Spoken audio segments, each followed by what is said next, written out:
Honorable Vice Chancellor Sir, all speakers of the conclave, and all participants, I, Mrs. Gauri Gothivrekar, welcome you all for the 18th annual lecture on informatics. To begin the session, I request all to raise for the Somaya campus prayer.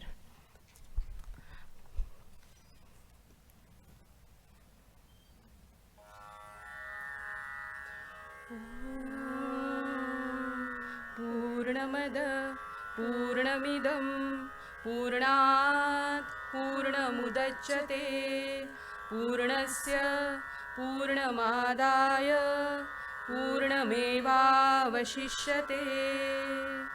ॐ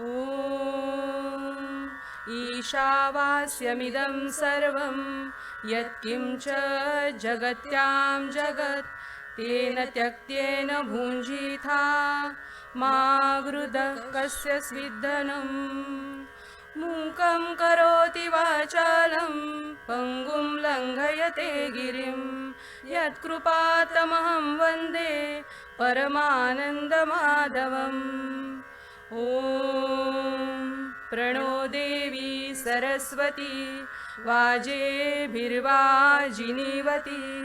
धीनामवित्रवतु ॐ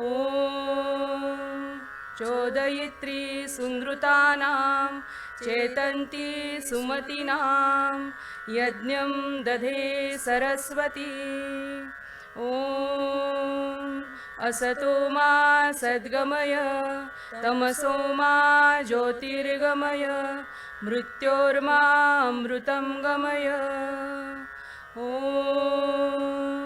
सहनाववतु सहनौ भुनक्तु सह वीर्यं करवावहै तेजस्विनावधीतमस्तु मा विद्विषावहै सर्वेत्र सुखिनः सन्तु सर्वे सन्तु निरामयाः सर्वे भद्राणि पश्यन्तु मा कश्चित् दुःखमाप्नुयात् ॐ शान्तिः शान्तिः शान्तिः. Thank you. Now I request the dignitaries to proceed to the dais. Professor R. Ramaswamy, Professor Gautam Mandal, Honorable Vice Chancellor Sir, and N.V. Satyanarayana.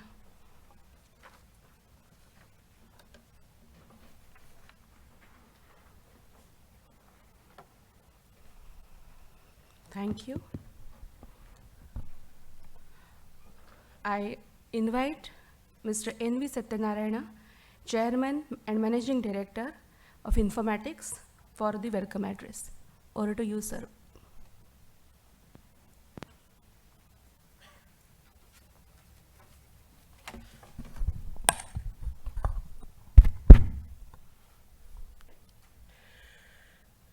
Good evening, friends. You have had a very long day today, which continues for a while more. I welcome you all for a distinct function of the day, our 18th Informatics annual lecture, which we used to organize as an independent function post starting our library technology conclave. We have made this part of this event, a distinct part of this event. I'm happy to invite you all, and I'm happy that you are able to make it your time to continue even after a long hour of spending time here. And this particular Informatics annual lecture is something very unusual, which makes us even happier. We have three distinguished scientists on the dais with us, each very distinct, highly accomplished in their academic and research career.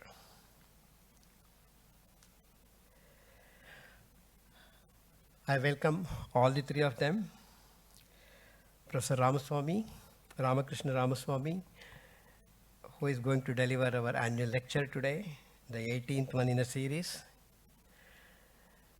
and Professor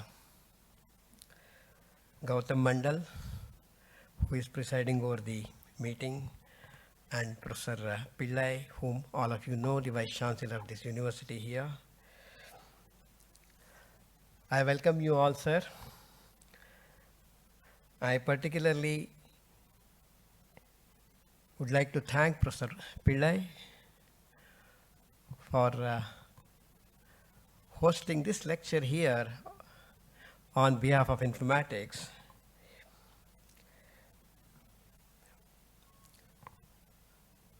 Informatics founded this lecture series as in memory of our decennial celebration in 1990 when we completed 10 years. The first lecture was delivered by two distinguished speakers at the time, one from the industry and one from the academia, research and the government. The person, very distinguished person, Dr. Sheshgiri, who was then the Director General of NIC, and he has a connect with the two speakers of the day. He was also working in TIFR in those, I guess he started almost his career in TIFR.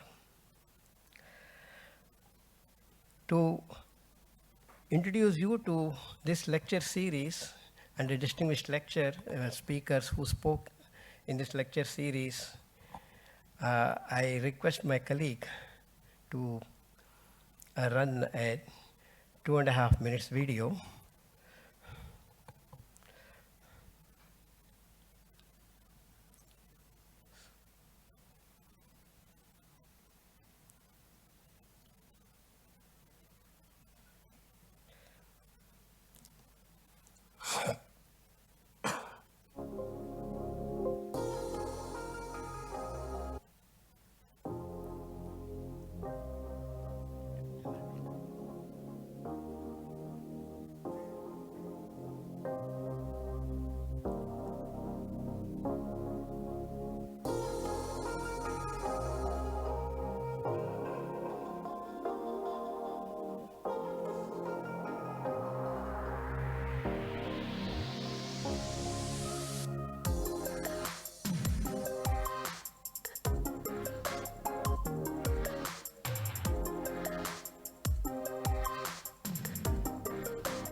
Thank you.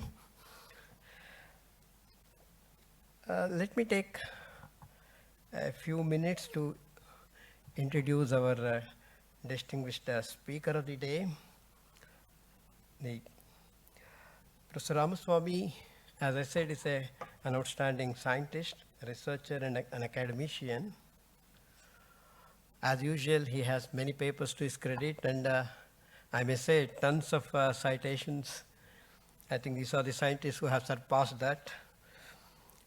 He is a Princeton scholar who did his PhD in Princeton after his master's degree in chemistry from IIT Kanpur.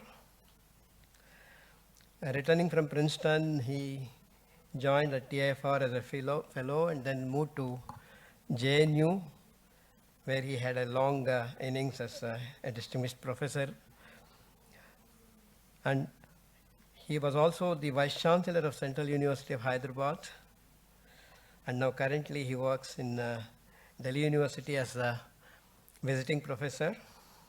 And what is interesting about him is starting from chemistry, like outstanding scientists of the day, he is highly multidisciplinary in his research interests and programs, specializing in nonlinear sciences, statistical physics, and now computational biology. He worked with the Nobel laureate Rudolf Marcus in California Institute of Technology. And what I personally know about him, which I often read, his blog, is he's a voracious reader and a prolific writer with a wonderful style and substance in his writing, when I are covering all aspects of life and science, bringing his scientific spirit into his writing. And as I keep reading often his blog post, and then, the blog post name is "And Then," all of you would find it very interesting to read. I tend to think that he's a great philosopher too. Thank you, Ram, for accepting our invitation and agreeing to deliver this lecture series, which I was particularly looking forward to, and I'm sure every one of us here. And presiding this program today is yet another Princeton scholar.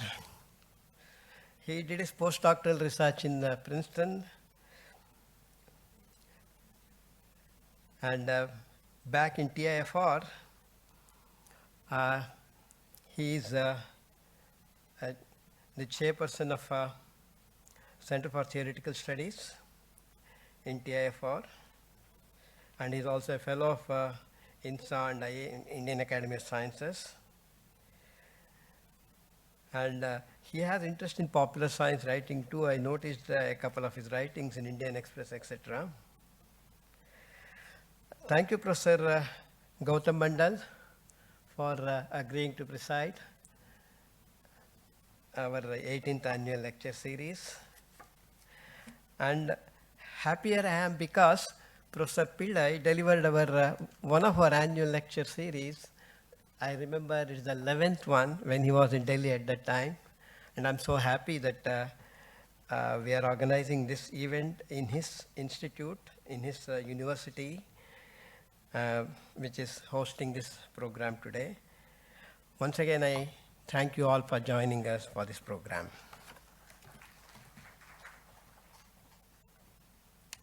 Thank you, sir. Now I request Honorable VC sir to launch the product Remote Log Mobile version established by Informatics.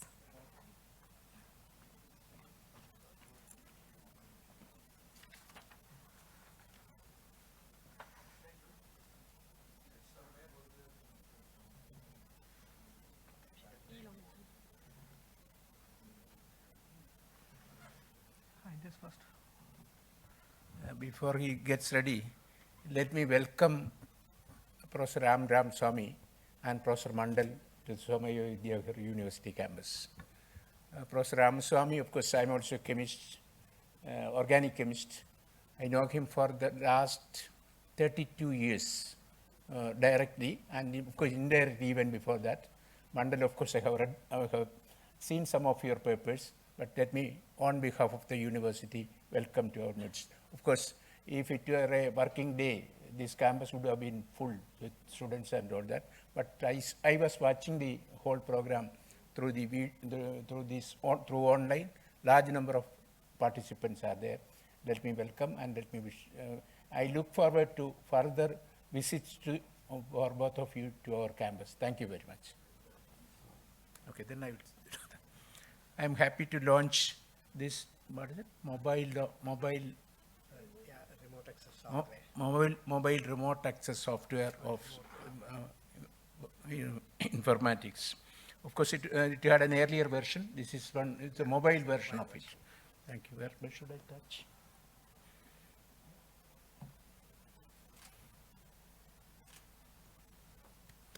Okay. All the best. Thank you. Thank you.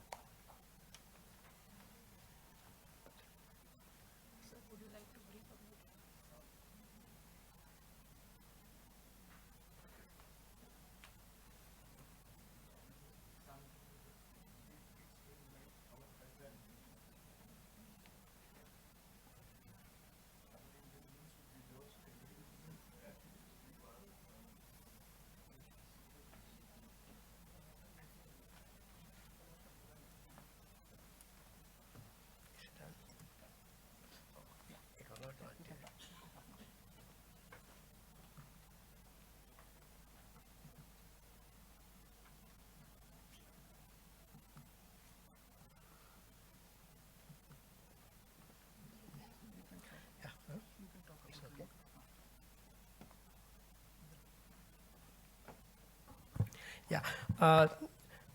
Just a word about remote log.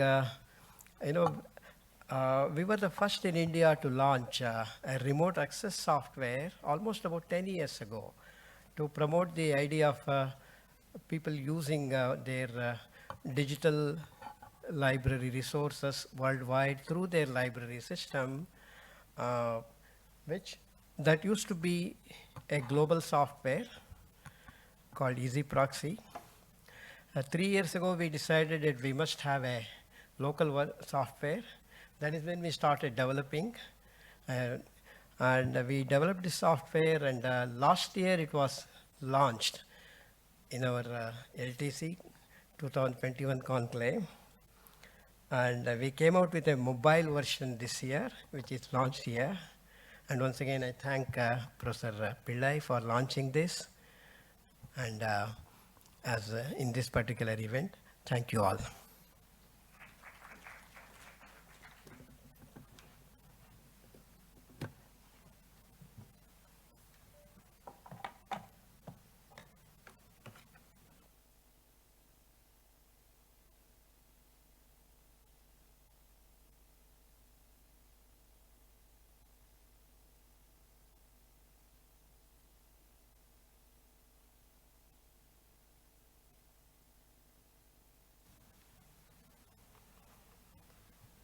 Thank you, VC sir, for launching the product, and thank you, Satya sir, for briefing about it. We are fortunate to have Professor R. Ramaswamy for delivering the 18th annual lecture on informatics. The topic is Scholarship Unbound, Flattening the Uneven Access Landscape. I invite him for the same. Over to you, sir.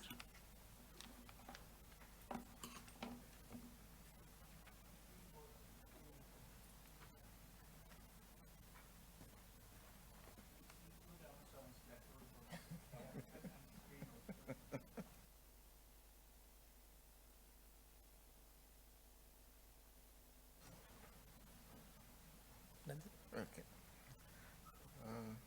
Okay. Is there a, I don't have, okay, fine.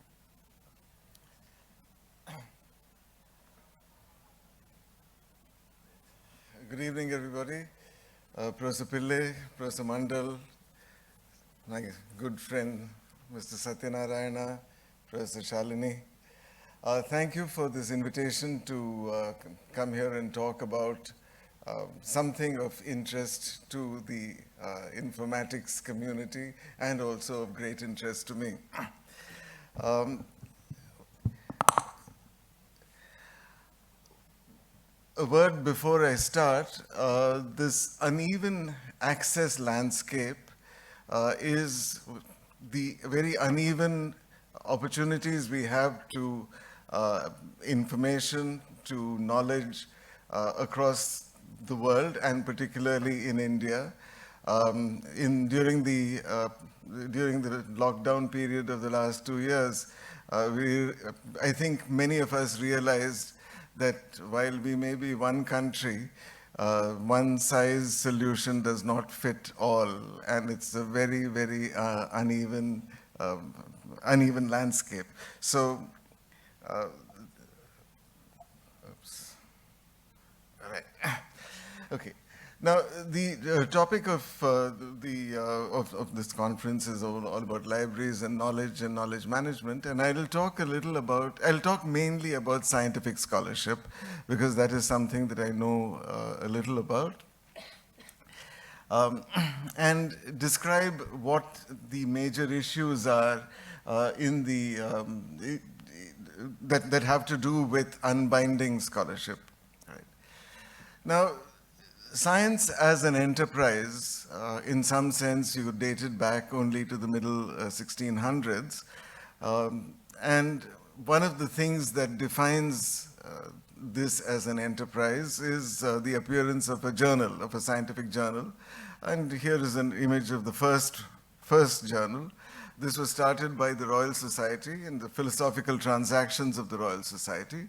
And this is an audience which knows that the journal is still being published and will still accept contributions and so on. But the journal started as a means of communication between scholars to give some account of the present undertakings, current research, studies and labors of the ingenious, so bright people, in many considerable parts of the world. In principle, really, this hasn't changed in the years since then. Closer home, in 1934, Sir C.V. Raman started the Indian Academy of Sciences in Bangalore. And one of the first activities of the Indian Academy was to publish 2 journals, the Proceedings of the Indian Academy of Sciences, Part A and B. Unlike the Royal Society's journal, these are still not in operation, but they have transformed into other journals, and today the Academy publishes 12 journals, and all of these grew out, or most of these grew out of the Proceedings.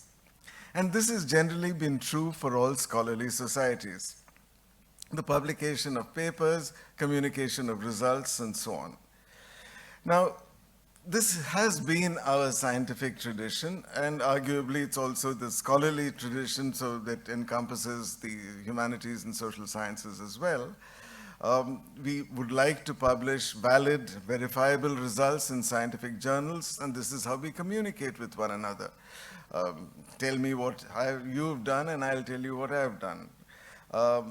And we also would like to transmit knowledge through the generations, because it's incremental. Every little bit of progress is incremental. As Newton famously said, he has seen farther because he stood on the shoulders of giants, and that's how things happen. In addition, I would say that it is necessary to publish the results of scientific investigation or of any kind of scholarly inquiry, not only to make your efforts known to a wider body and to the public at large, but I would say that if your work has been funded by a public institution, this is also your obligation.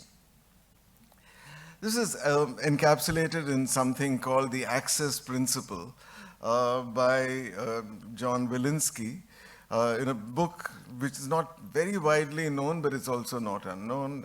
It came out in 2006. And the access principle is more or less very simply just this. If you are committed to doing scholarly work, and in some sense people are paying you to do that to have fun at their expense. This commitment to scholarly work carries a responsibility, and this responsibility is that you must circulate your work as widely as possible. It's a very simple thing to say, but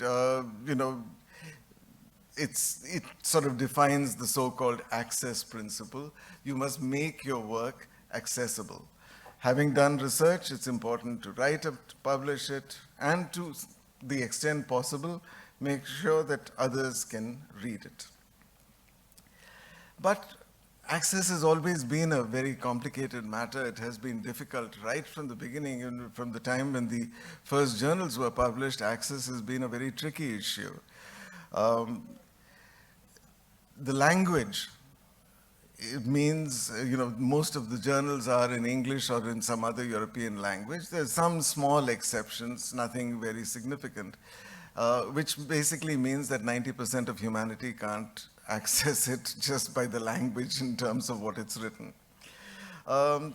In the old days, the medium was the printed journal. So unless you had a copy of the journal, you typically couldn't read it. Given the fact that I can see Gautam over here, I remember the early days in TIFR where we would, if not hungrily wait for the journals to arrive, we would certainly wait for the next issue to come before you had it. And you can imagine that if this was the case in the 1980s, what it might have been in the intervening years between the 1600s and the 1980s. Things just didn't get around. And the third thing was distribution, and this is where your tribe comes in largely, the librarians. Getting material across in different places was not always easy. Not just the case of the mail didn't arrive, but the fact is that people didn't have a lot of money. So you didn't get access to all the journals. It was a problem. And subscriptions, exchanges between corresponding societies, etc. This was one way in which people did things, but it wasn't always a very useful way. It wasn't a very equitable way in which access could be ensured. Nevertheless, this is how things were. I'm aware that there are limitations for transmission of scholarly ideas in the social sciences as well. And there, I would say translation has been crucial. And it continues to be very crucial because stuff that is, or material that is not available in languages other than English, simply don't reach the required audience. And here's a very famous example by Gayatri's. Derrida's grammatology was translated and made available to a Western audience by an Indian scholar. There's a little irony over here that at least I find amusing. Now, of course, times have changed. And as we are all aware, deeply so, there have been radical changes in the production, in the distribution, and the archiving of scholarly literature since starting somewhere around the middle 1970s. So within the lifetime of most of us, we've seen how all these modes of production of information and its transmission have radically changed. And it's been catalyzed by the development of computational media, by the digital media in terms of storage and so on. So a lot of science has gone into this. And this has also highlighted the very unequal levels of access to scholarship across the world. Very simply put, most major sites of knowledge production are situated in the global north. So in the Western countries in Europe and Japan and so on. And of course, China should be included there now. While sites of consumption, which is largely us, are distributed across the world. So inequality in access to knowledge has had a profound consequence on economic development, especially in the face of globalization. So if you don't have access to knowledge and if you don't have scholarship, your society is very poorly developed and you just don't make it. This was said nicely by a Cameroonian scholar whose work is available today because thanks to the internet, but writing in the Journal of the Cameroonian Academy of Sciences. No, I did search for an out there example. Mr. Titanji says, the acquisition of science and technology is a critical determinant of the development status of countries. Those countries that have excelled in science and technology are the most developed, while those with a weak scientific and technological base are the least developed. This is not very profound, and people have said this many, many times. I could have shown you a graph of GDP versus the scientific achievements of people and the number of scientists and all the usual stuff. But somehow Mr. Titanji's very simple statement in the Cameroonian Journal has a certain resonance. At the same time, over the last few decades, there have been many initiatives that have radically altered the manner in which scholarly literature has been disseminated, both locally and globally. Archive is a very popular and deservedly so website, and an effort and an idea and a philosophy. This was founded by Paul Ginsberg in 1991, partly in response to Spenta Vadia, who happens to be Gautam Mandal's PhD supervisor. It's there in the New York Times if you'd like to read about the origins of how archive came to be in its present incarnation. People used to exchange papers via email. Email, you may recall, was only invented in 1980 something. At least when I left TIFR in 1986, email was not common. But people would exchange papers on email, and it used to clog up your inbox. So in order to address this issue, Ginsberg made a server where you could go in and put your papers there, and everybody could download them, and this was archived. Today, there is something like, there are well over 2 million scholarly articles in the fields of physics, mathematics, computer science, etc., etc.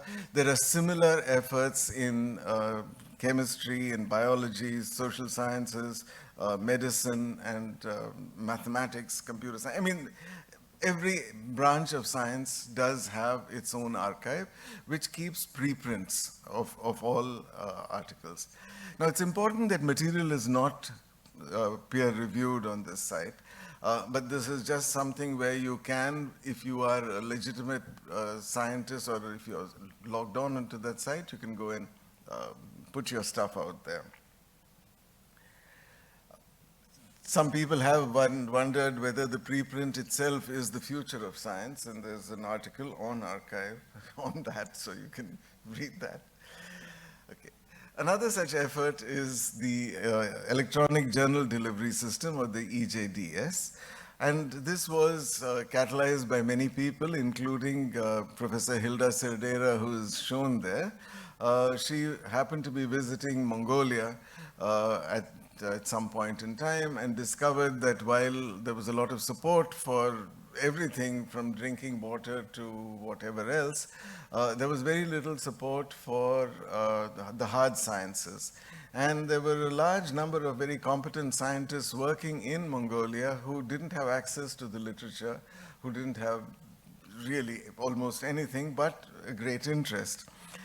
So when she went back to Trieste, she worked with the donation program of the ICTP to address this problem of restricted access, low bandwidth, and what was very familiar in our country, power cuts. So the EJDS is a program of the ICTP. It is an electronic journals delivery tool, and anybody can just log in there, make an account, and ask for any particular article that you would want. And if you're working in a developing country in the global south, you will have access to this. It's still useful today. I mean, it may not, talking on a campus which is completely Wi-Fi and 5G and whatever, one doesn't always remember that Malawi doesn't have all these, and there are parts of Cameroon, as it happens, I have a sort of a student over there who, they're not able to answer email in time because, the last time it was because there was a war and somebody had been kidnapped and so on. Okay, so these kinds of methods are still useful. The World Academy of Sciences, TWAS, has been very sensitive to the differential access that countries have, and the fact that it makes them less participatory in the scientific enterprise. There's a belief that if you have a little, more science, you can do better for the people in your country. So there are ways in which organizations like TWAS try to help people to get articles, but this addresses only a small fraction of the real problems that academics in less endowed places face. And then there are organizations such as INASP, an international network for advancing science and policy. And what they try to do is at the level of negotiating with publishers, right? And across disciplines to provide researchers, libraries with the books that they need at affordable prices.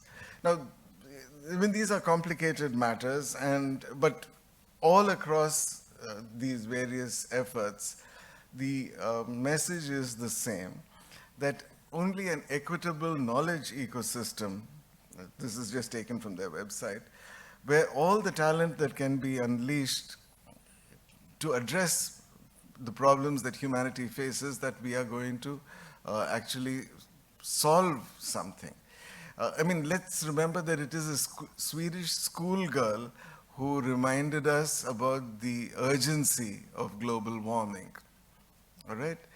And a Pakistani schoolgirl who told us that it's important for women to be educated and allowed the freedom to go to school. So the solutions to tomorrow's problems are going to come, they will come from unexpected sources because our expected sources are on yachts or buying up Twitter or something like that.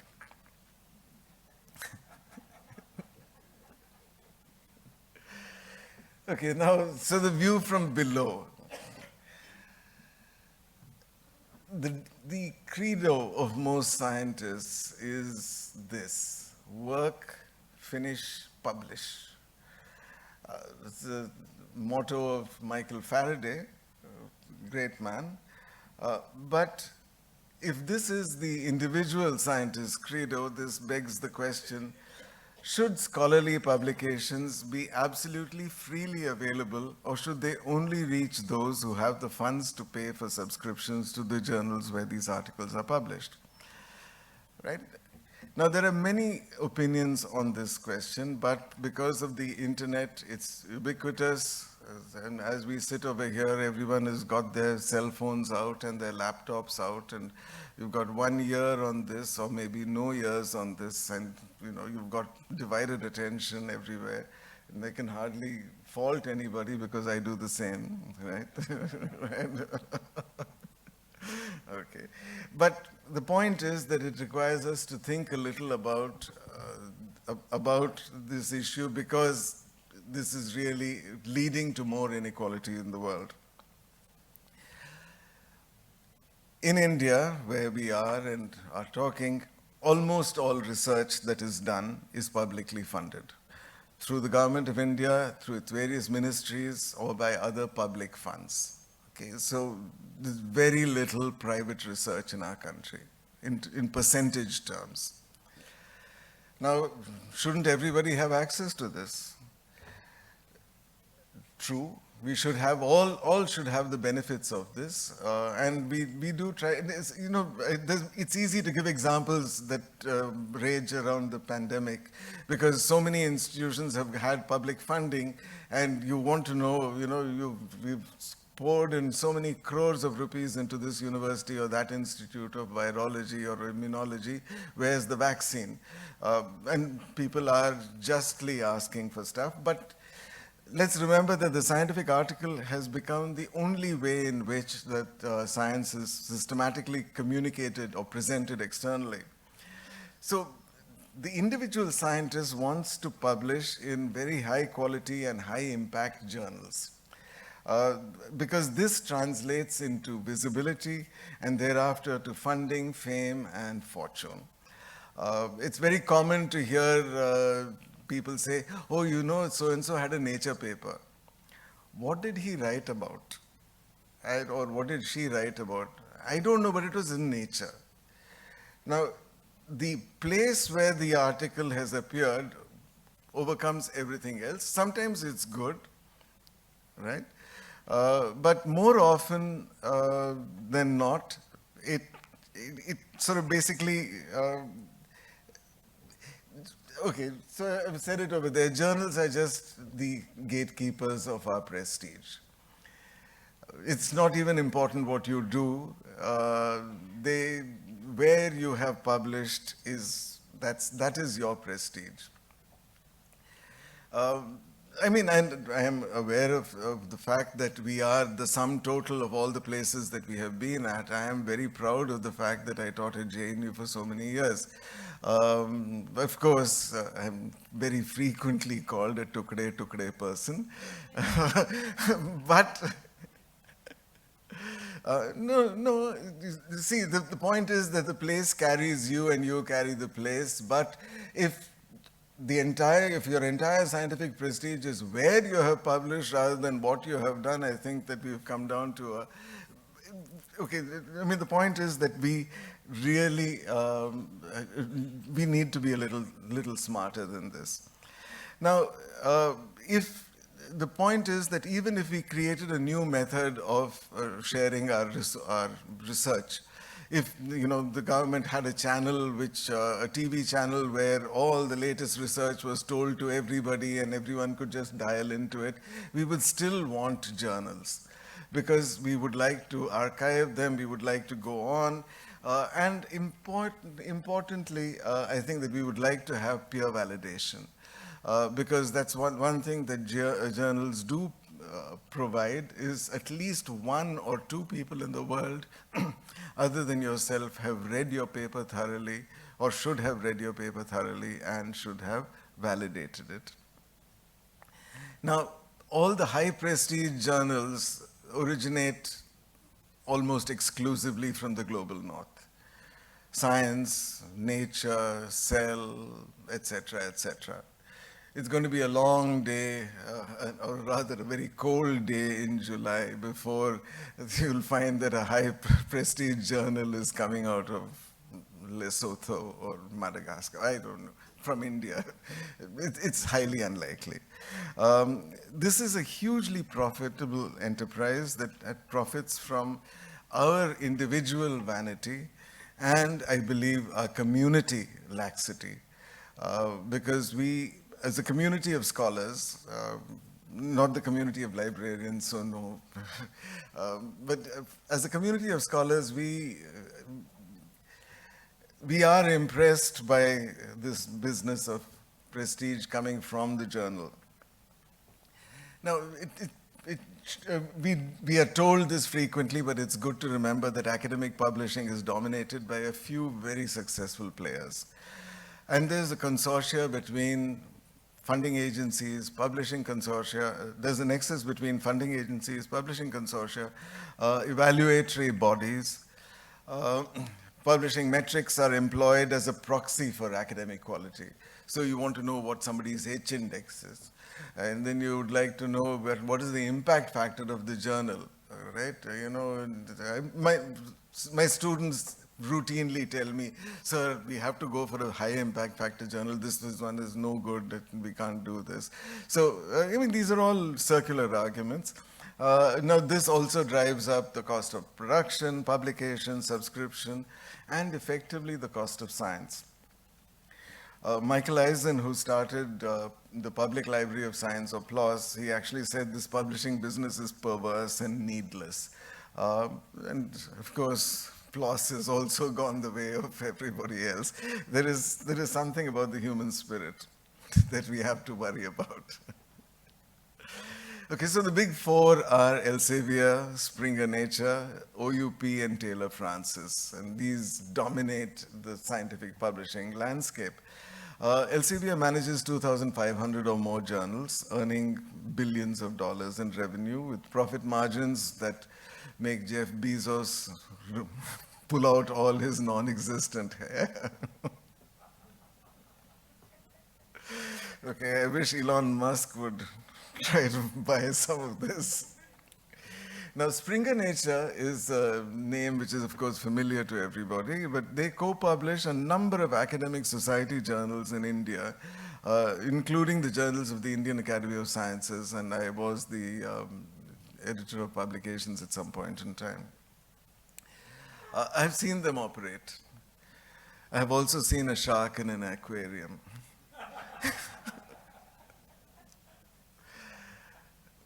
They brook almost no competition. They just,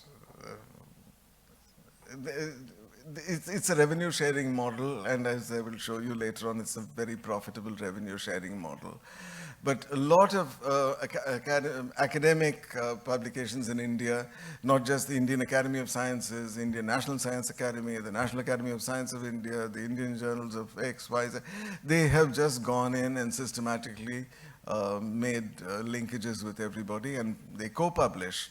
Why, you ask? Well, I'll tell you the kind of money they make. Something that I learned in preparing for this talk is that this was not always the case. This is a fairly recent phenomenon that happened post-World War II. Because then science became much more professional. The governments in different countries emerged as major patrons of scientific endeavor.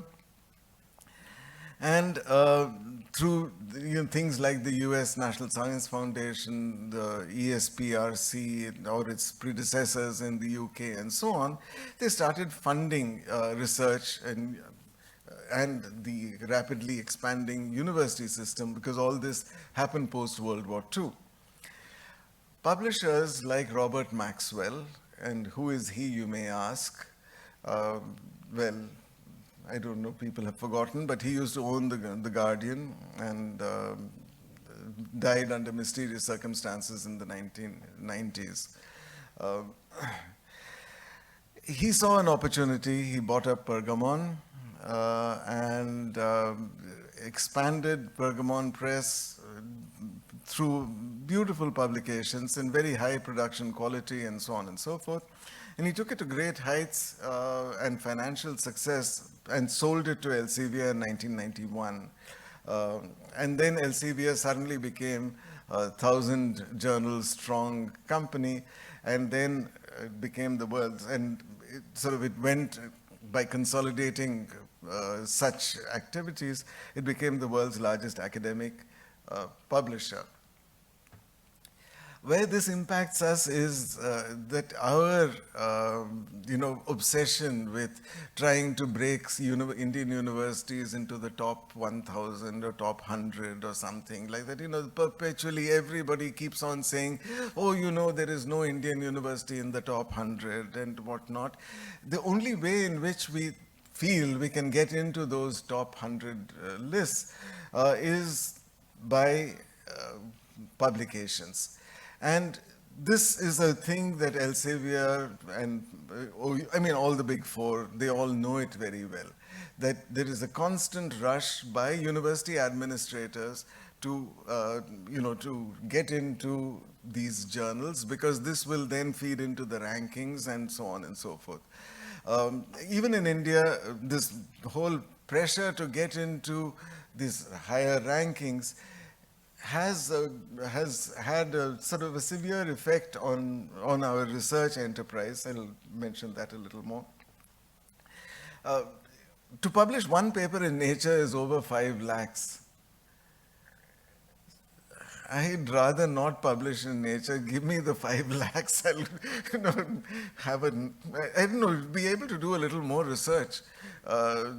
You know, this is the actual cost. But you go to any university, I don't know, Professor Pillai will agree with me or not, but if your faculty member comes and says, I can either publish in Nature for 5 lakhs, or I can publish in, I don't know, Current Science free, uh, I, even then one would be torn.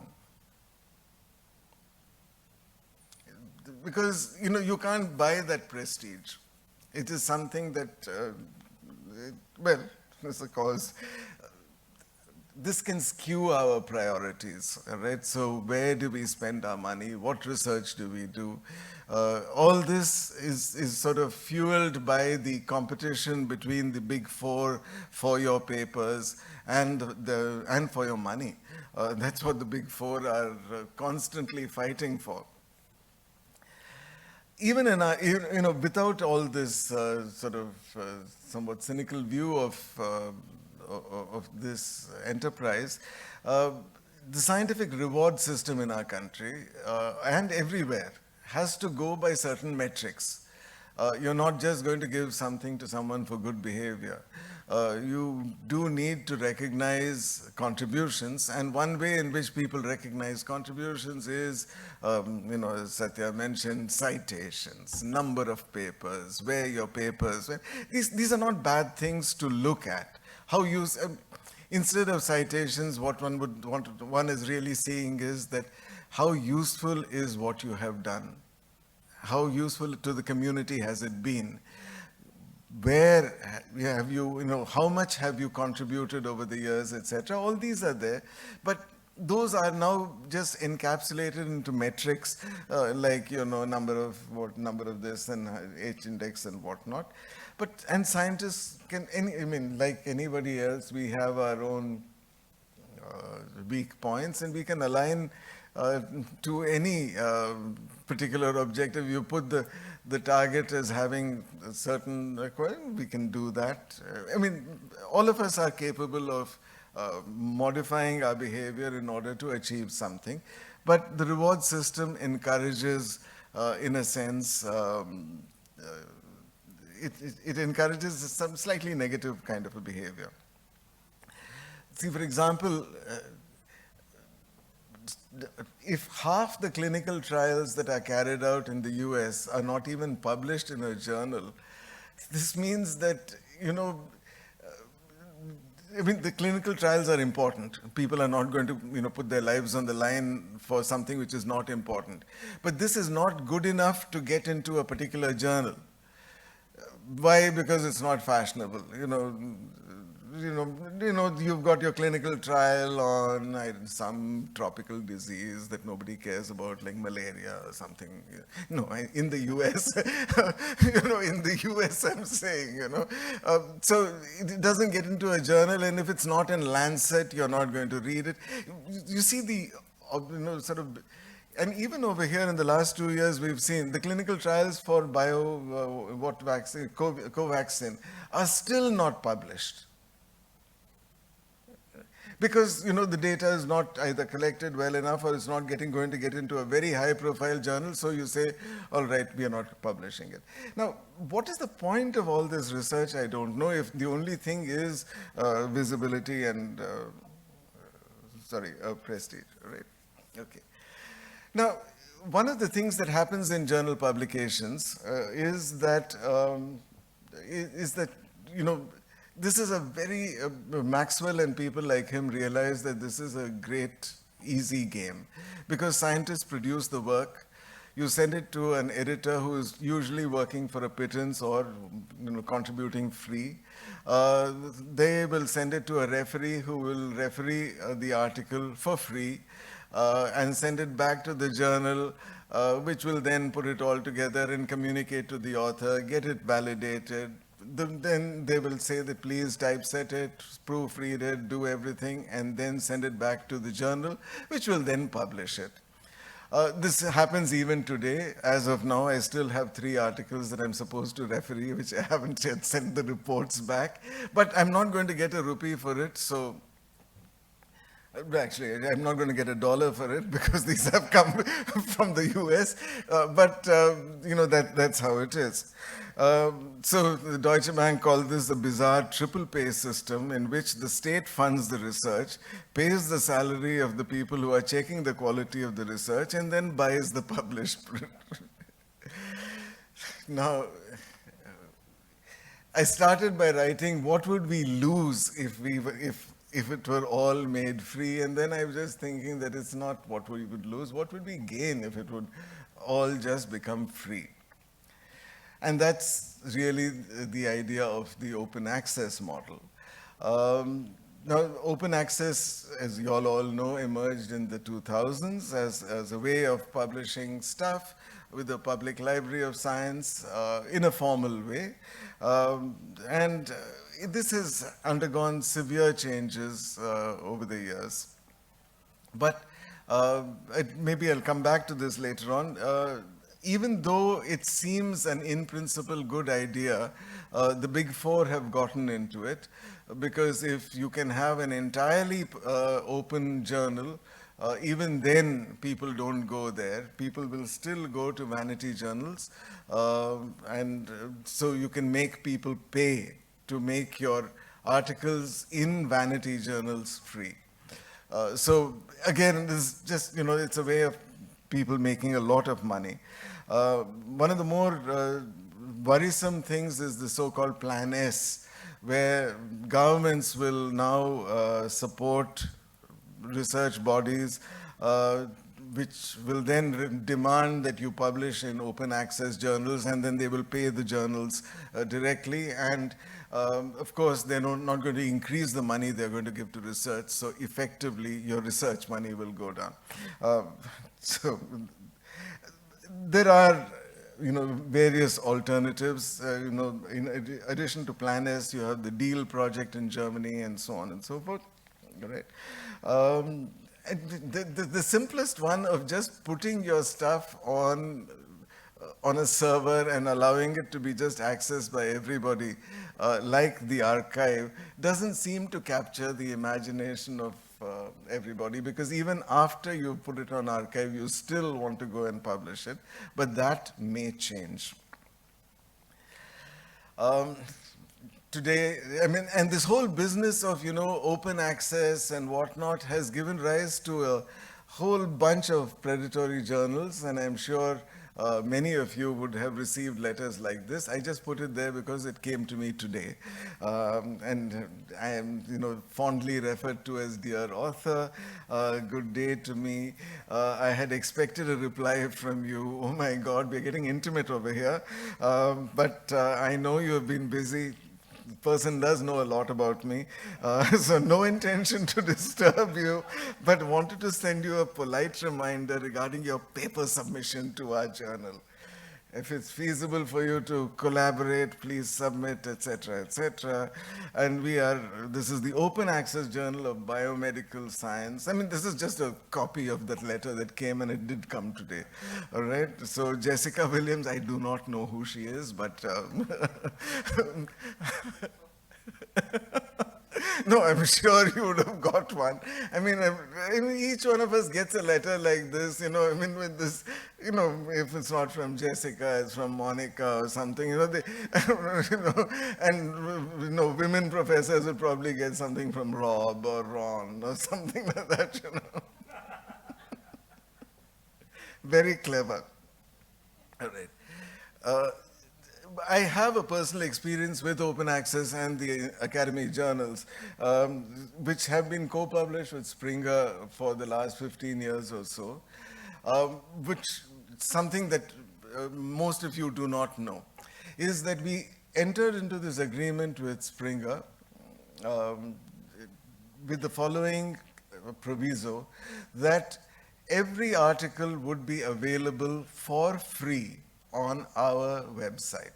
So the Academy has a website where the article is completely free, and exactly the same article is published on the Springer web version of the journal. Right? That's behind a paywall. the Academy version is free. There's a very small difference between, there's a little bit of value add that Springer does, or actually that we do for Springer, which then goes on, which is not there on our website. All right? But the number, what it has done, and what Springer does is to then take these articles and put them in packages and send them, when people subscribe, they subscribe to the entire package of physics or chemistry or what have you. The journal impact factors have gone up over the years, and that's a good thing in general. That means that more people are seeing our journals, which they were not earlier.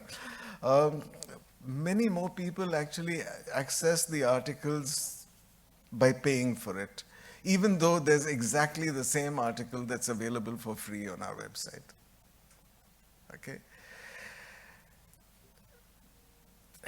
This is an example of what I have called digital colonization.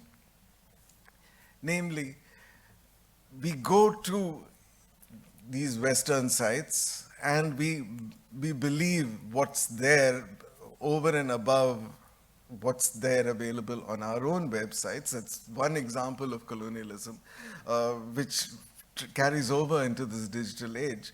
But it's also the fact that, Springer has got just a lot more research going on how to get your Google page rankings better.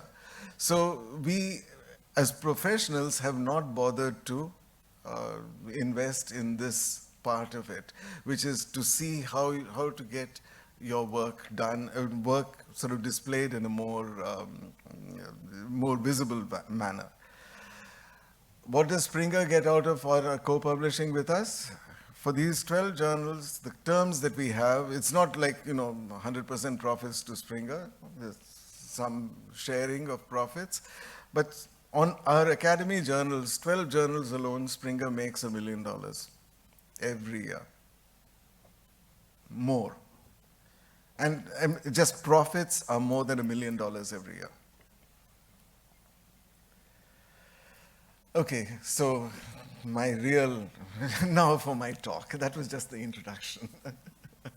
No, all right. So the bulk of what the way forward, Sci-Hub, LibGen, and the new Alexandria. All right. So these are, as you will, I think most of you know these websites. This is where you can get all journal articles, a variety of books, and then there's a site where you have all sorts of both books and journals. All right. Right. Now, in 2011, Alexandra Albakian, she launched the website in Kazakhstan as an openly communist project to break the market of big publishers. Right? She's unashamed and unabashed about this. Now, more than 500,000 people use it every day. It's an indispensable research resource, not only in poorer countries, but all over the world. I know people at the Tata Institute of Fundamental Research who use it. Right? I use it. I hope there are people over here who use it also. Right? Even if journals can be accessed through the university library, you can only use them directly if you're on campus most of the time. And local restriction is a problem, so, okay, now, these are, this is the things that you learn when you agree to give a talk. There is a tradition to this kind of activity. And I think that just to call her a pirate or to call, or to say this is illegal is, I think, it's intellectually very shallow. Because there has been a long tradition of protest and dissidence in the erstwhile Soviet Union, where they would share their results, they would share a lot of material which was censored and forbidden, etc. They would sort of, reproduce this by hand. I've taken this out of Wikipedia, so, it's sort of well known. It is just that it wasn't well known to me, right? So this practice of manual reproduction and then sharing this material, which was quote unquote forbidden, has a tradition in the former Soviet Union, of which Kazakhstan was a part. All right. Now, why this is important and why I'm talking about it is that there was a case filed against Sci-Hub in Delhi High Court by American Chemical Society, Elsevier, and Wiley, who said that their site infringes their copyright and asked the court to block internet service providers in India. All the internet service providers should block these sites. And so no Indian should have, or nobody working from India should have access directly to these sites. All right. It has been done officially in various countries, including Russia, I'm told, Germany, France, Sweden, England, etc., etc. And Alexandra has been taken to court everywhere in the world, including the US, where she's ordered to pay several $1 million to Elsevier, which is a joke. But for the first time, Sci-Hub went to defend the case in court, arguing that in India, copyright is not applicable when material is required for science and education.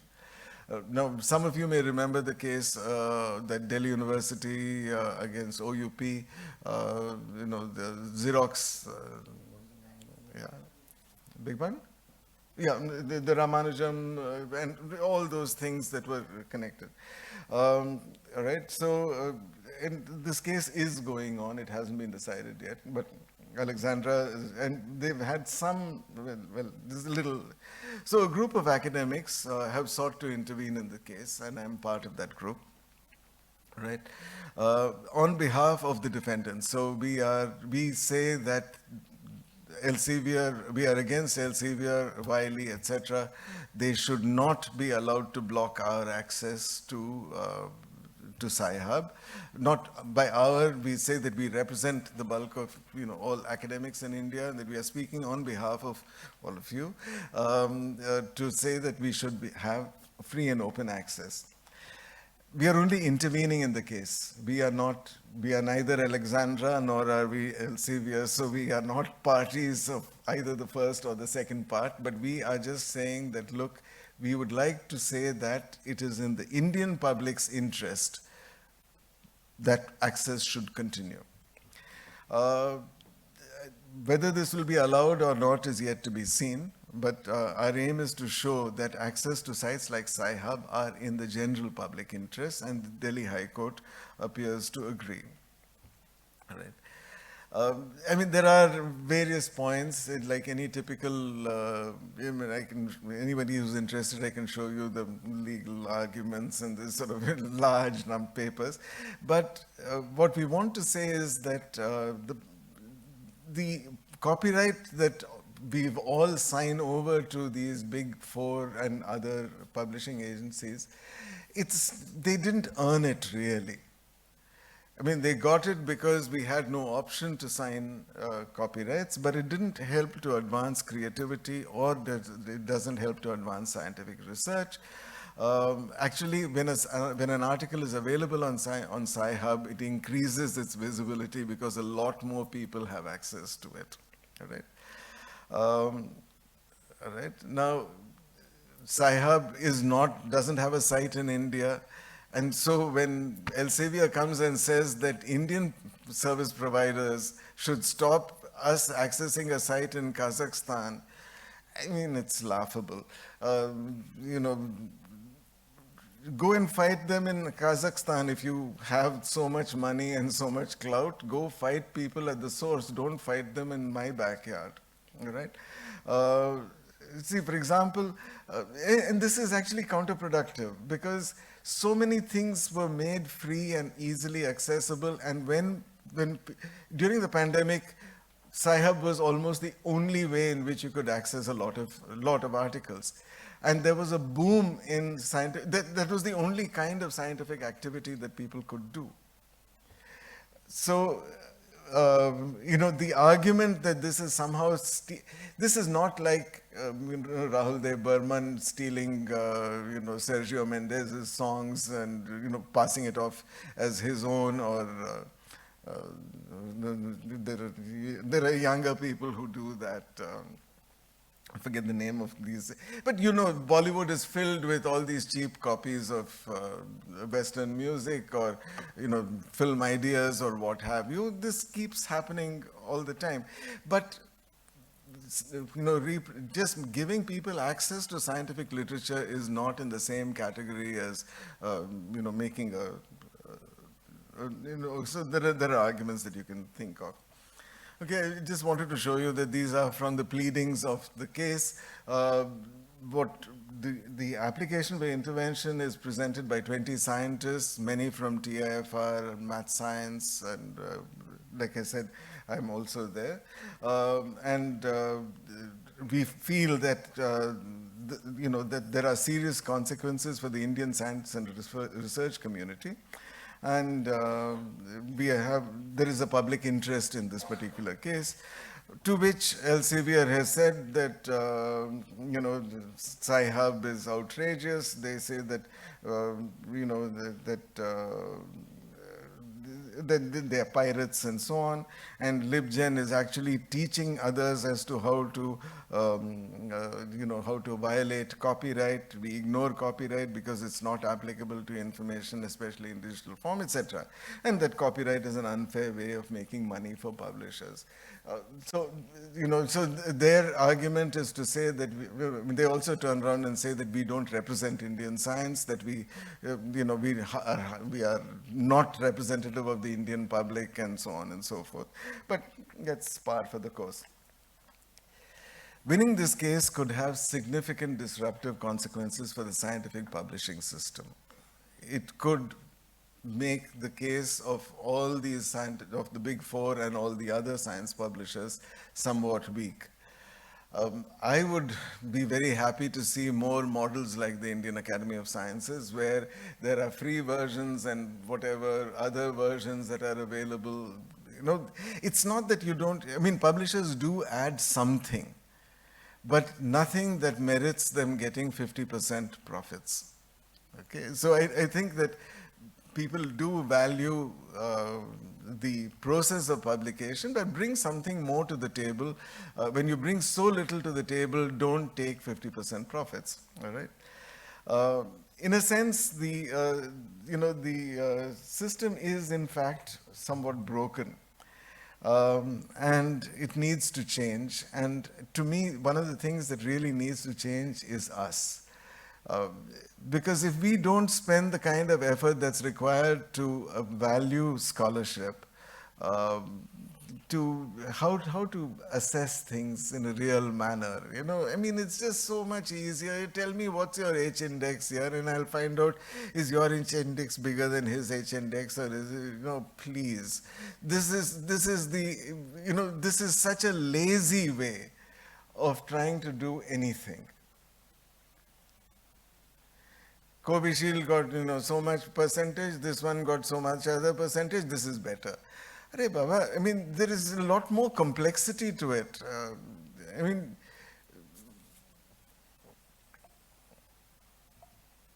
okay. And so, Alexandra's, I mean, it's an interesting quote. It's naive and dangerous to expect science to thrive when information exchange is hindered. Science should not be controlled. You see, what I've tried to show you is that it's not just the publishing of science that is controlled by these corporations, the kind of science that is done, the way in which we do science, and who we determine will, you know, look at us in what way. All this is controlled by these big corporations, and it should not be controlled in this way. This is detrimental to us. But it's useful for us to keep a few things in mind. That our collective need for access to literature and this uneven access landscape that I've talked about is not just, you know, it goes well beyond the Delhi High Court and this one case that we are talking about, all right? And it also goes beyond the efforts of individuals like Alexandra Elbakyan. We cannot make her the person on whose shoulder we are shooting from. Reliance on her courage and her resilience in the face of multiple lawsuits and real physical danger, it would not be prudent. I mean, if I may make an unwise political analogy, I mean, you cannot expect Zelensky to protect us or protect the rest of the world for democracy. It's just not a wise strategy. Speaking of India, our solutions have to be local and need to recognize the requirements of our diverse country with its hierarchy of access issues. You know, I have had students during the lockdown who don't have 5G because they live in Kashmir. I've had students who cannot get onto the internet and attend classes because the internet is just the access issue is very difficult in rural Bihar or Chhattisgarh. And there are other such issues that we have to address, and we must recognize that, I mean, the first step is access. After that is what you build on it. The one country, one subscription models have been talked about, but these really need to be translated into reality. And again, I will just, close by saying that we need to have our own solutions. It's very nice that Elbakian came up and said that there is Sci-Hub. If one day she says, I'm tired, I just want to close shop, and she just shuts off her servers, is that the end of Indian scholarship? Because now we have begun to rely on it so much. And that's one of the reasons one is fighting this case, not just to make sure that we can access her websites, but that we realize that it's important for us to have access to knowledge. I've drawn on sources from all over, and rather than give a precise list of references, I just thought I'd mention some of these. And with that, let me thank you for your attention.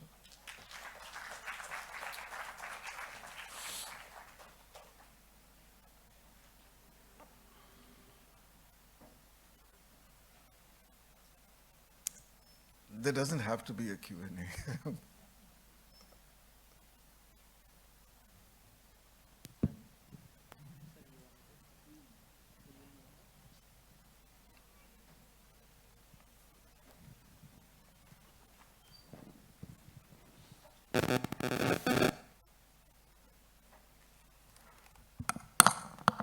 Any questions?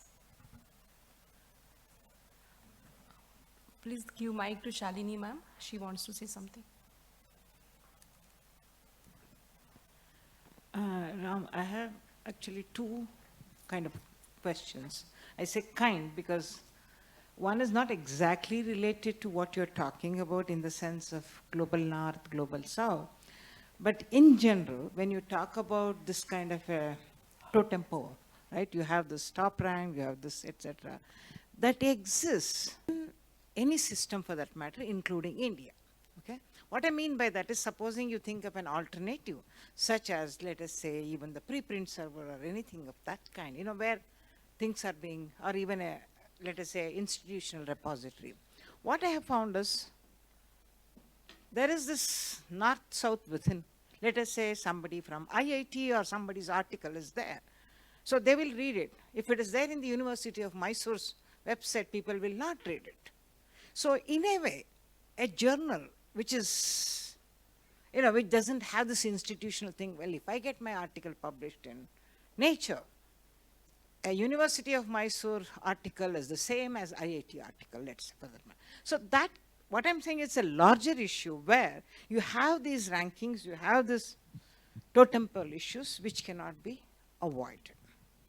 Number one. Number two, what are your solutions for this kind of a uneven, I would say, playing field in general?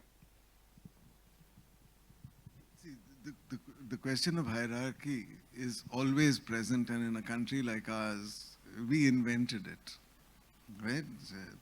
We've got our caste system to worry about on everything that we do. And what you've described is really that kind of hierarchical organization that happens in any kind of structure.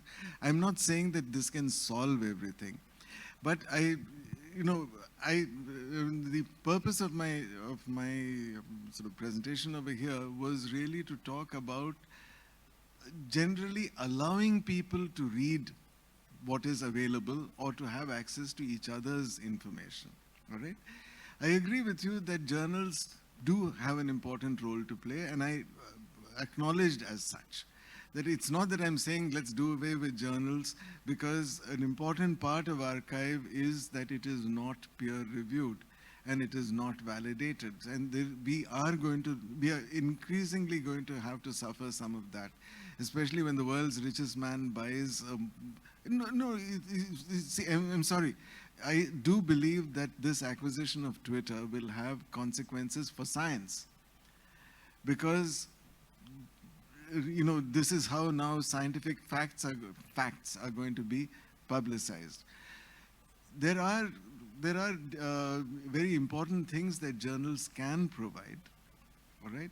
But unless we talk about how they should provide it, how the peer review system needs to be modified. I'm not even saying don't have journals. I'm just saying don't make it so expensive to access it. That's all one is really saying.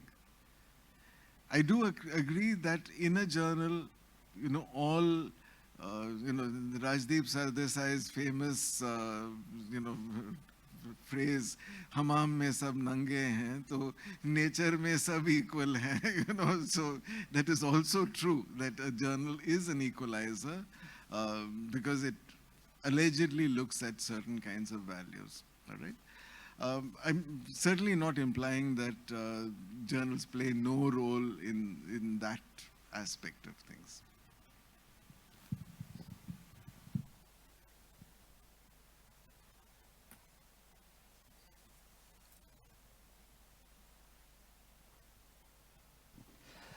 Good evening, sir. This is Vishwanath from Indian Statistical Institute. I really enjoyed your talk, because what exactly you said, yeah, that's what I think many of us sitting here, I think, talking in the same manner. But when I go back to my institute, if you don't publish to a particular journal, and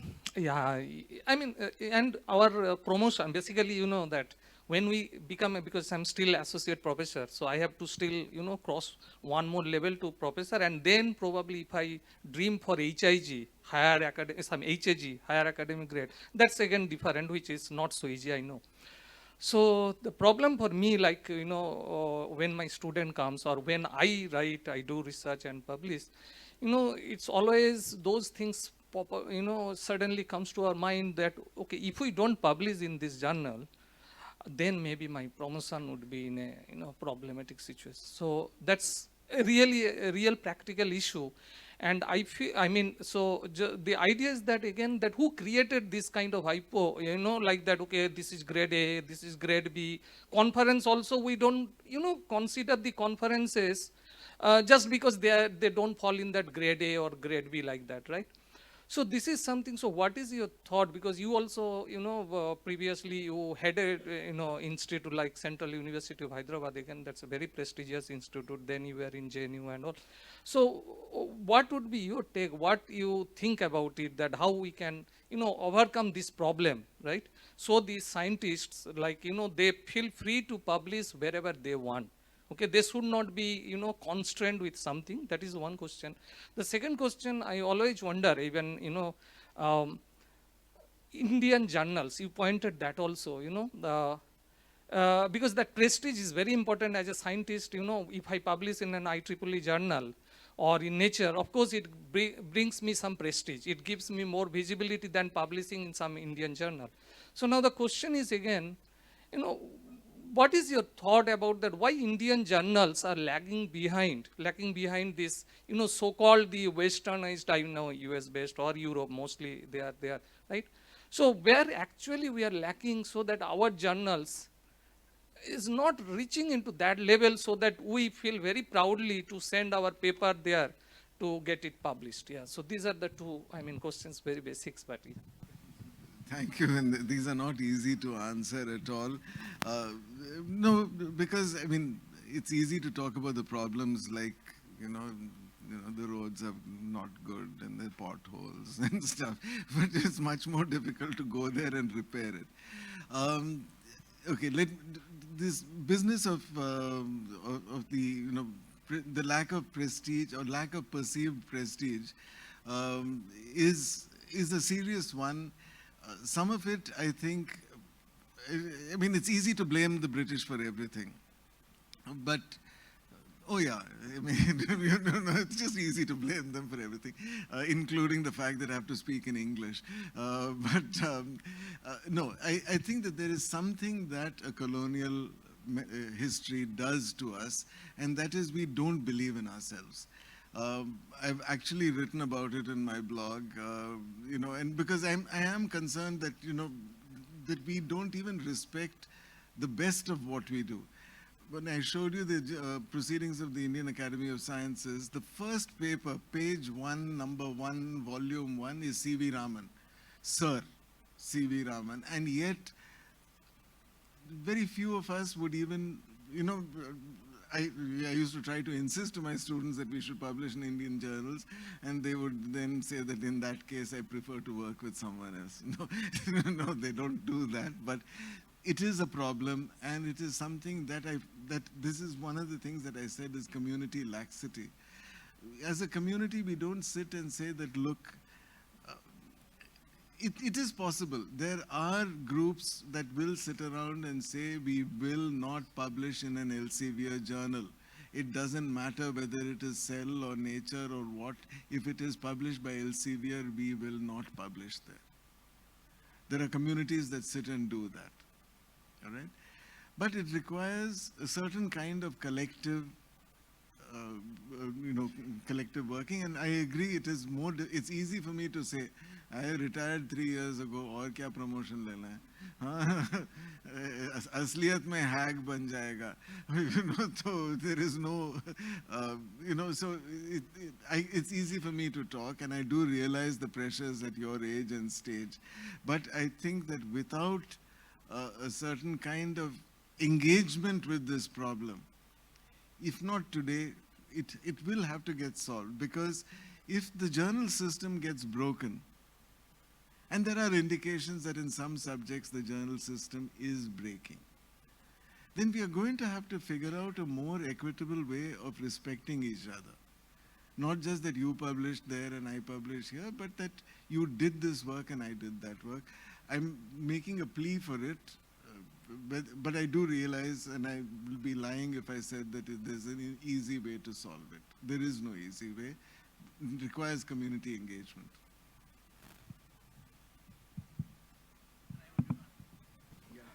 I have a question related to that taking back up academic publishing to the scholarly societies. So is it happening in the Western countries, or only that is the distant dream? I mean, I would say that it is a distant dream, because you know, because one thing that we must realize is that 90% of the scientists who have existed since the beginning of time are alive today. The numbers of people coming into science has really ramped up. I mean, this is also true that, you know, something like 80 or 85% of people who have been alive, of humans who have been alive, are alive today. It's just the way of population growth. But because of the very large numbers of scientists, academic societies are no longer able to cope with the volume of work that is coming up. Right, like I said, it's not as if I have an easy solution and say that do this and then you will also be rewarded, my son. You know, that is not how it works over here.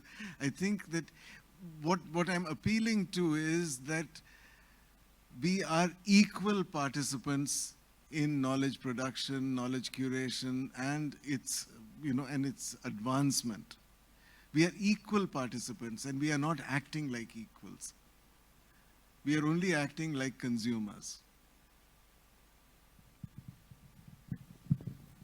Thank you, sir. Just I wanted to ask one question about, there are many open archives are available, they are now in the libraries. Thanks to the NAC, because now they have asked for the, some libraries have to go for the printed journals like that. My question is that now for librarians now, and the researchers also now, because subscribing e-resources is a costly, very costly. This, and then now he showed Sindhu they are having the controlling the price and other things. My just I'm to advice for the librarians now, how they will do this cope up with this open archives and their quality, because the more and more research scholars they are depending upon the open archives instead of going for the these e-resources subscribed to the libraries. Then how do you advise to us how we have to survive in the profession and how we have to guide to the researchers? Thank you, sir. I mean, it's not, I can't give you advice on No, this, but my question is that open archives are more and more. No, I would say that, look, one of the things that you should do, and I'm appealing to your Vice Chancellor on your behalf, you have to ramp up the amount of technical support that we all need to. The investment that we as a scholarly community make on these kinds of ancillary issues is very minimal. We need to increase the amount of, it's not just that get better servers and what have you. We need to get better professionals out there in order to actually make good product. I mean, I think that, you know, it's something for us to all think about. Which is the country with the biggest number of IT professionals in the world? India. Which is the city with the largest number of, IT professionals? Bangalore, Hyderabad, Pune, you name it, we've got it all that. Who made Sci-Hub? A postdoc from Kazakhstan. She didn't even have a job. She was a postdoc and she did it in her spare time.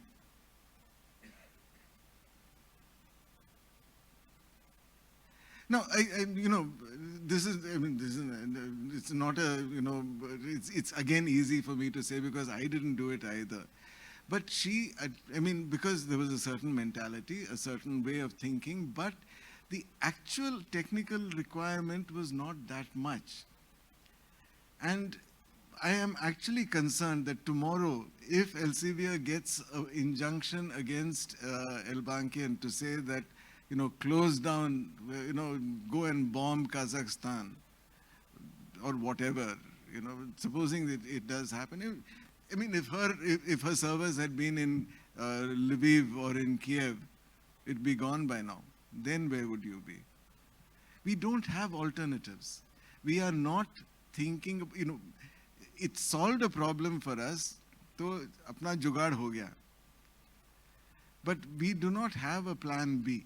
And this is what I'm trying to say. We need to have a plan B. So unless we invest a little in it, Professor Pillai.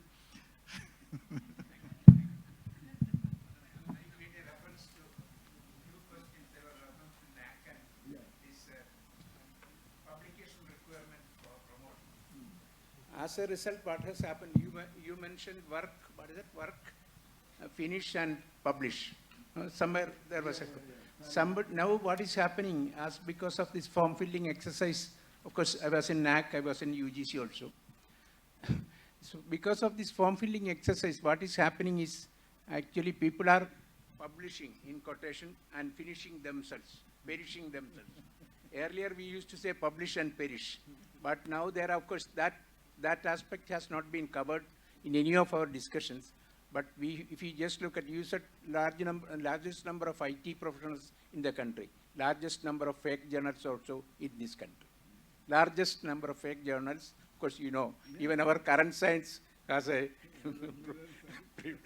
So it is, of course, when we were all, getting into academics and all that, there was no requirement of a publication number or anything to get, and probably with one publication or even without publication, people have become very eminent people got promoted.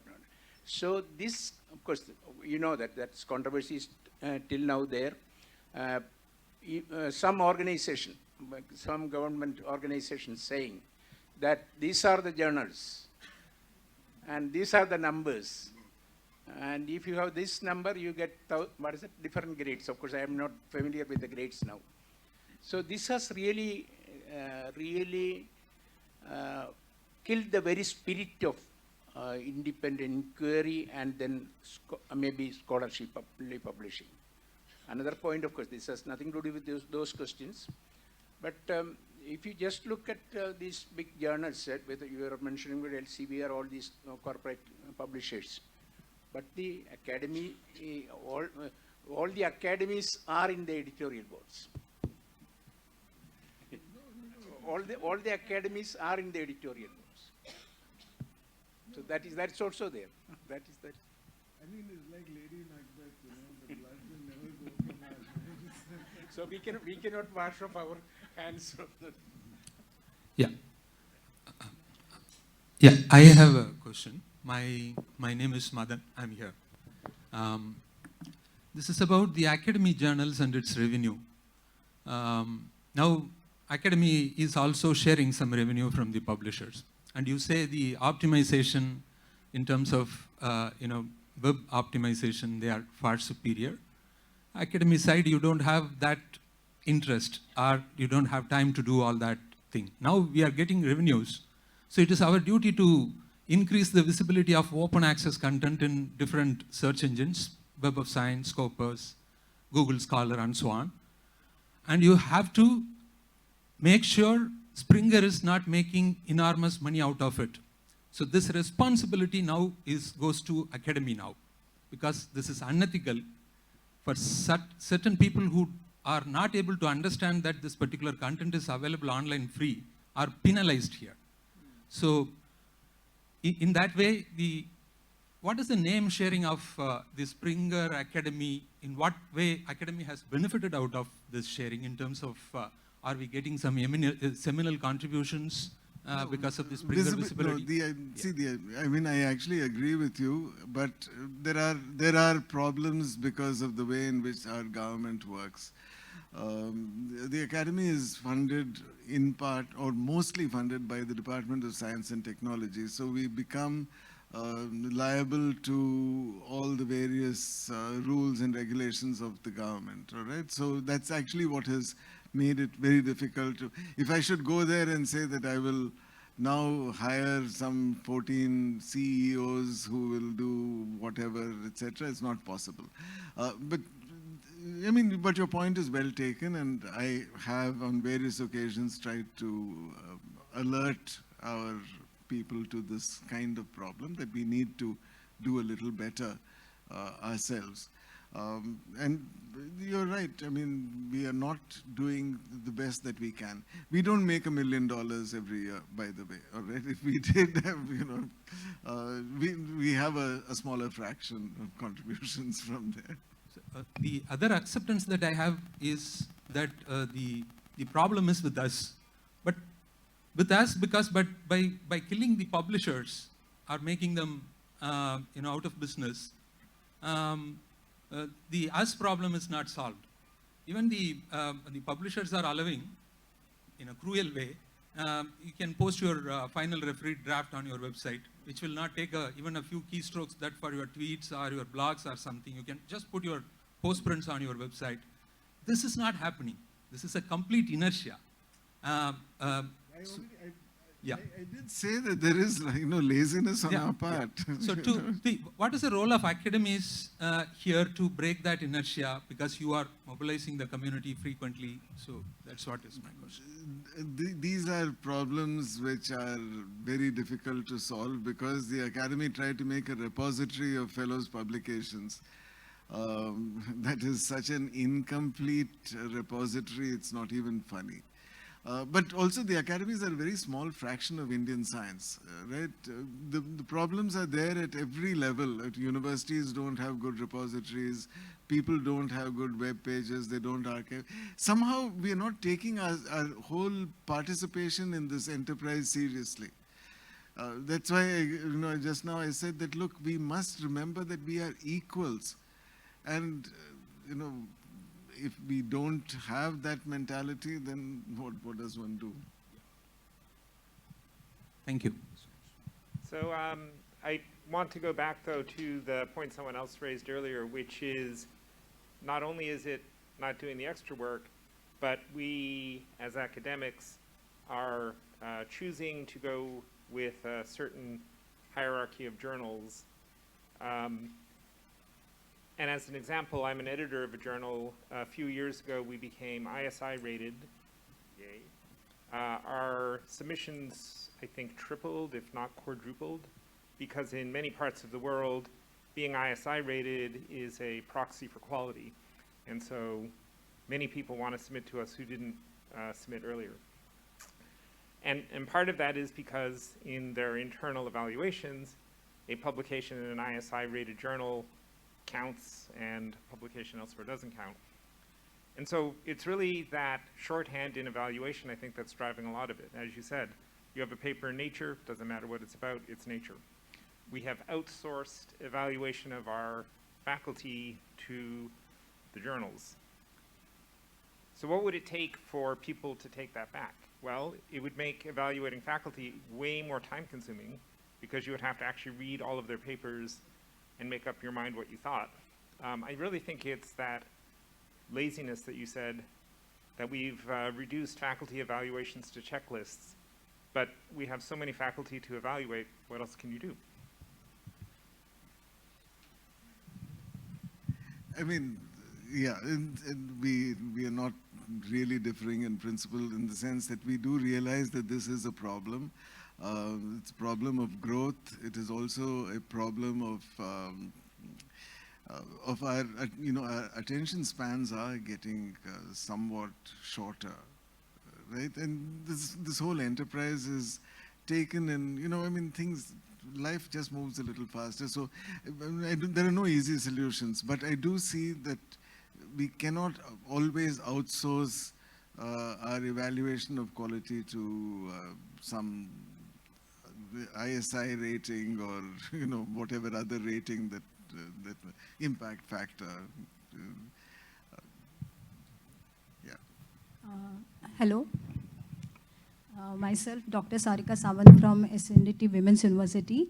As our discussion is going on about journal publication, I would like to highlight here one point that I came across, that Australian Research Council, they rejected 32 applications for the fellowship that they provide before pandemic, okay? And after pandemic, they realized that, not only that Australian agency realized, but entire world witnessed that what is the importance of preprints archiving in case of medical sciences, that how it proved to be so important and valid for the researcher's life. So after this pandemic, they took the U-turn, means 32 applications were rejected, and then they asked these 32 fellows to appear for the interviews. And what was the reason for the rejection was that they had archived their papers in preprints. Their journal publications was less and preprints archiving was more, and that is why their applications were rejected. But after the pandemic, they asked these 32 people to appear for the interview. So I think this COVID has taught us that even the open science, what we are talking about, that this COVID has realized us that the importance of preprints and how now that has to be considered by the higher bodies like UGC, that we should not only focus on journal publication, but also archiving of our papers. Thank you. I did cite that paper on archive which says that our preprints are the way for the future. It may well be, but we'll have to come up with some slightly better way of peer review. Open peer reviews and stuff. This already happens in many journals, but it's something that will have to become the norm. The less said about what UGC should or shouldn't do, the better, because they will suddenly have a common, I don't know, some common something or the other.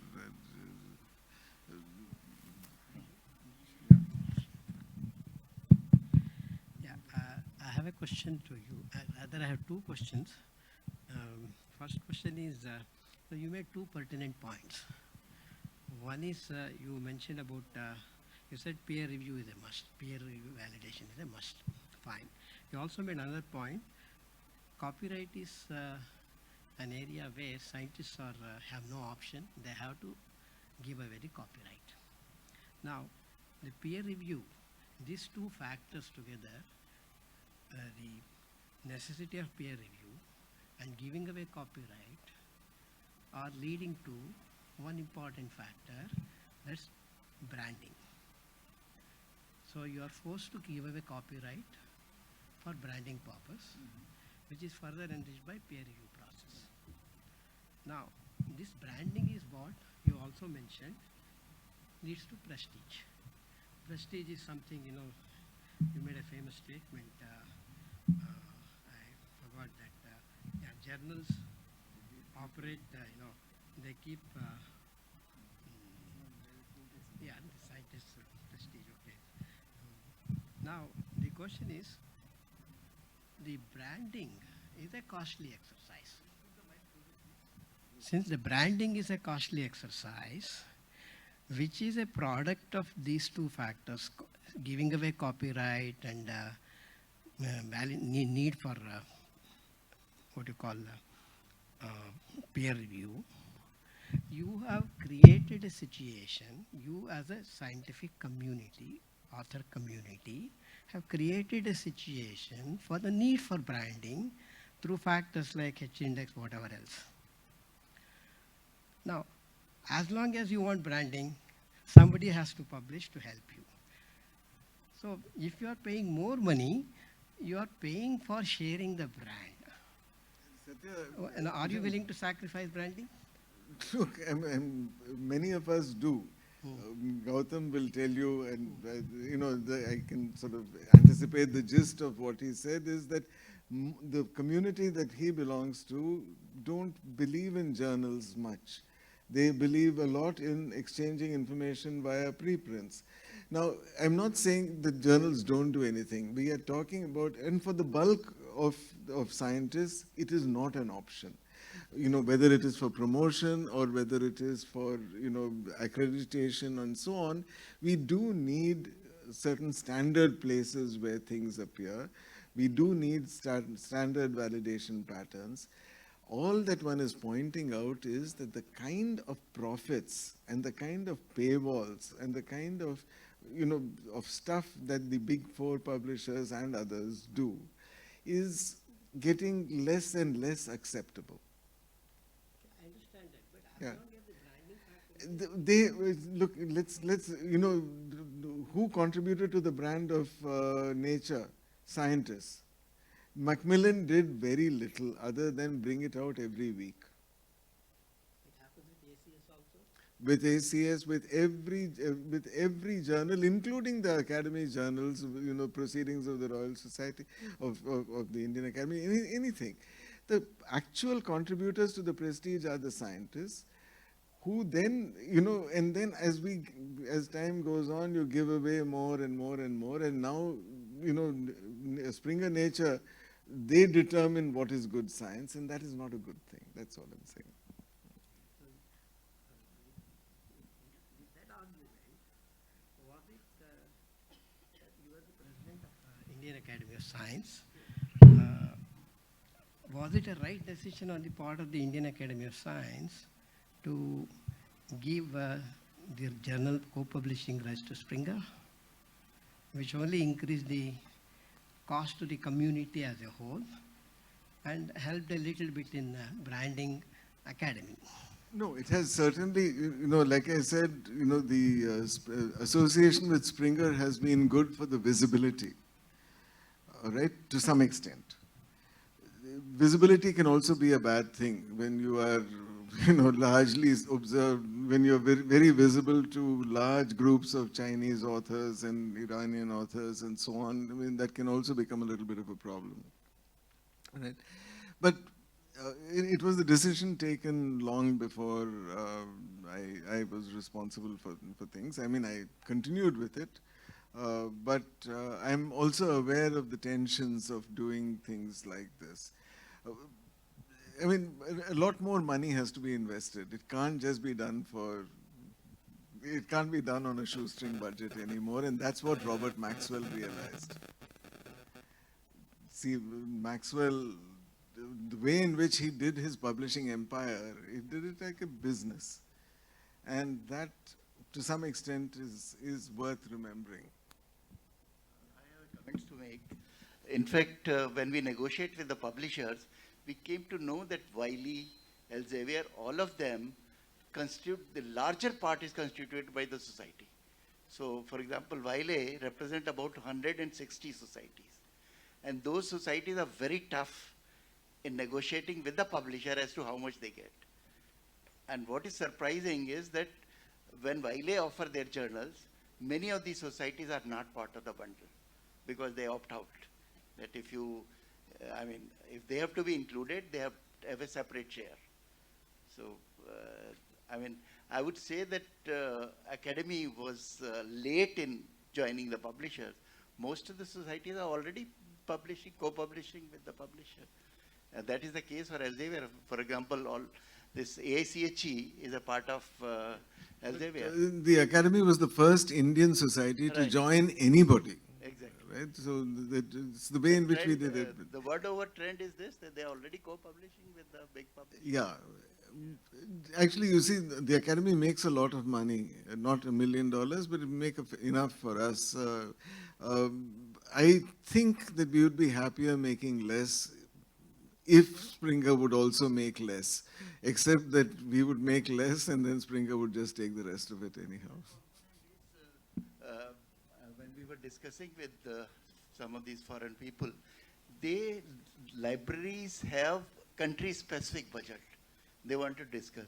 So I was making a presentation on what India publishes, about say 1400 journals that time in 2007 or even earlier. They said, where are those journals?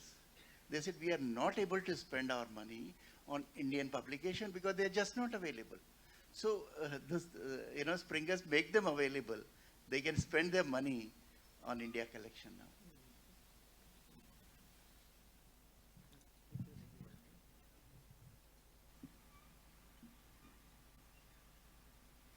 So are we done with the question answer session? Can I request Honorable VC sir to come to the dais? We have one more. Yes, I request him. Okay. No, I just wanted to request you to sit on the dais.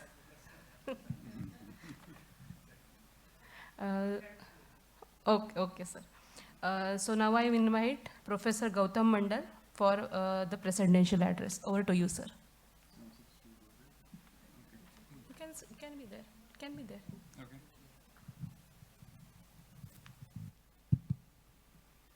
Yeah, can you hear me? Okay, thanks for this opportunity to come here and be enthralled by my friend Ram's talk. I found it absolutely fascinating, and it's a subject which is very close to my heart, and I'll explain a little bit. Why it's so close to my heart is that this archive, was precisely born when I was at the Institute for Advanced Study. My postdoctoral colleague, Joanne Cohn, used to keep a list of email addresses. And it just grew, into a network of addresses. And anybody who wanted their papers to be, their preprints to be more widely known, they would send it all to Joanne. And Joanne would send the whole papers to other people in the list.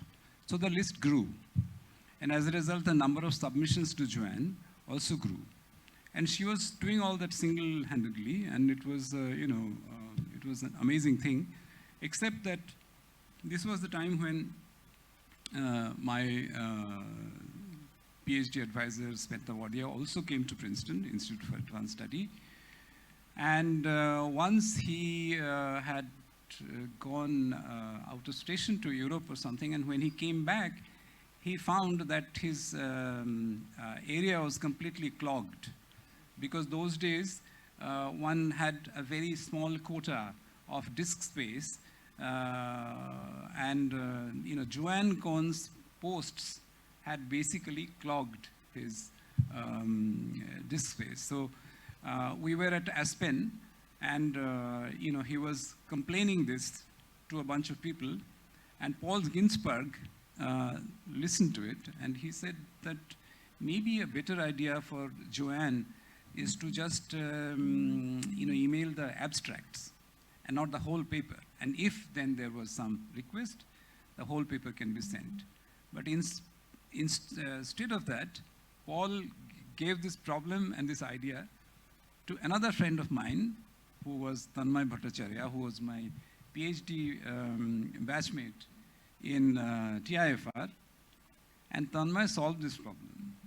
He was a technical wizard, and he set up this archive single-handedly. It was made all automated, so people would submit their papers to the archive, and the archives had some automated mailer, so they will, the next morning, every morning, they will send the abstracts, okay? And then soon enough, I think maybe right away, it was, the whole paper would also come if you click on some other link. Okay. So it was all, and it is basically that model which is now used. It's now shifted to Cornell University. And the archive, as Ram said, it hosts some over 2 million articles or something. And I'll tell you some little bit more about, in my little area of research, that's theoretical high energy physics, many people do not publish anymore. I mean, I should say, many people do not publish a lot of their papers. Okay. And some of the most famous papers are from there. Okay. I have, one of my very well-cited papers is not published. It was never published. It was just sheer laziness. Okay. I wanted to make it better in some calculations. So it was just there. But people started, citing it. And it's one of the very well-cited papers. And there is another paper of mine which is not cited in any of the big four things. It was published. It was not published in some big league journal like that. It was published in MPLA, Modern Physics Letters A. Those days there was some sort of idealism that we will publish in Asian journals, so World Scientific Journal this was, and this is in fact my best cited paper. And this is not, I'm not saying just for me, this is a general trend that in this little area of scientists, we have basically gotten rid of this brand thing. Okay, it is possible here. Of course, it has taken time. So when I was a postdoc at the institute, that was 89 to 91. So we have come a long way. Now the archive has got this kind of a prestige that people are not sometimes publishing and in journals. And we are all getting directly these papers from the archive. In fact, the latest version of a paper is in the archive. Why is that so? Because after you publish it in a journal, you would like to make some more corrections. That you cannot do in the journal, but you can do that in a version 2, version 3, version 4. So if you want to really find out the latest version of some work, you should look at the archive. Okay. Now, of course, Ram made some very valid point about peer review. How does one take into account this question of peer review? By the way, there was another question, I think, from back there. I would recommend that, okay, there is a platform called ResearchGate. Okay, it's free, and you know, you can actually post your own published papers in that website. I get requests, you know, every day, some number of requests that can I have your paper? Because from ResearchGate, they can get only the title. Okay. And then, you know, I don't know how it is for many journals, but in all journals, but in some journals, you share the copyright with the publishers. So therefore, you are perfectly within your rights to post your published paper on ResearchGate. Okay, I do recommend this to people. That's a very useful thing to have. In any case, I started doing this after I got requests for full papers from people, you know. So that's one thing that you can do. The other stuff is that peer review, of course, is important. But you know, we are doing this anyway. Okay, I have been in all three roles: as an author, as a referee, and as an editor. We are doing all the work, as Ram said. Okay, so we are doing peer review anyway. So why not do peer review for the archive? Just get rid of the publishing companies. Let's form, you know, a group of referees who would referee, you know, peer archive papers, okay, and then put their comments on the same archive paper in the same link as the peer review. Okay, let's, you know, in fact, there's a blog by somebody I know very well. His name is Luboš Motl. So he is from Harvard, and he runs a blog called the Reference Frame. Okay, he's a very smart gentleman. Okay, he left physics, went for the you know, I think the education ministry in Czechoslovakia, or so that's where he's from. Anyway, he runs this blog. So many people actually refer to his blog to figure out whether some archive submission, okay, is reliable or not. Of course, this is a one-man show. You may say that this is not the right way, but I'm saying that the better thing is that this entire family of reviewers, us, why don't you do it for the archive? Okay, then the peer review job is also done. Another thing is about the metrics, H-index, this, that, and whatnot. We can devalue the use of metrics, okay? But of course, you know, it requires more effort. Again, from some very small cocoon of myself, that's TIFR, I can say that in TIFR, we are actively discouraged in committee meetings where promotions and selections are done. We are actively discouraged from using metrics like H-index and so on and so forth, okay?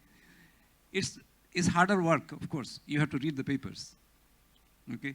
And you cannot read the papers in biology. In some bigger meetings where you are also supposed to opine on, you know, physicists are supposed to opine on biology recruitments and so on and so forth. There we trust our biology colleagues. They will have read the papers and so on. So somebody is reading the papers instead of using the metrics. It's possible to do. I remember when I was in charge of the faculty in charge of the TIFR library, some Elsevier person, you know, Dr. Prabhakaran is the librarian of TIFR, he's present here, he might know. So some guy from Elsevier, he came to sell us a metric, some new metric that Elsevier was trying to come up with.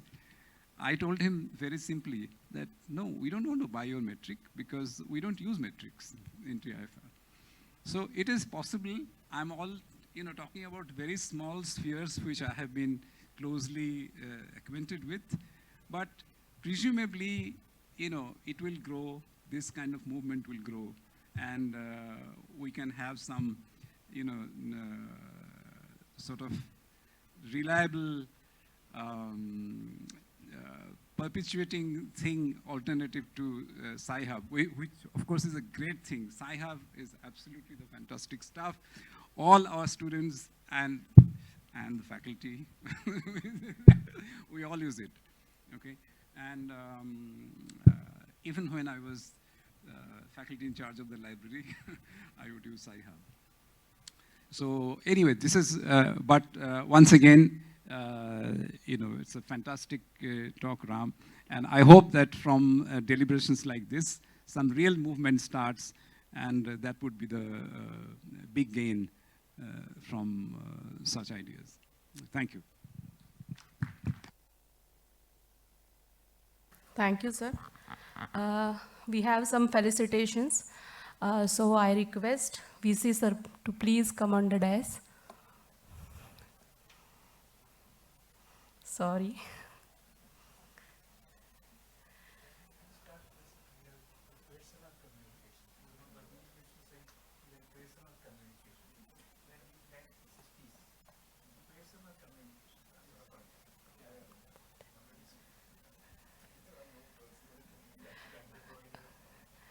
So now I request VC sir to felicitate Professor Ramaswamy. There will be 2 mementos, one by Informatics, and this is from Somaya Vidyavihar University.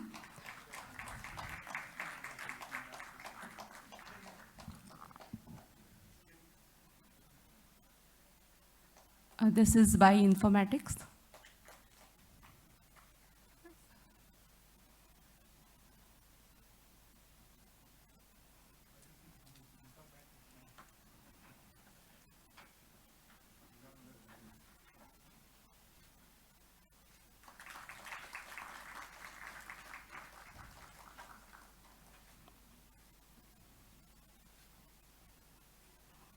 Thank you so much.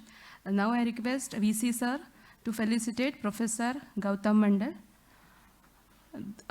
the memento by Somaya Vidyavihar University.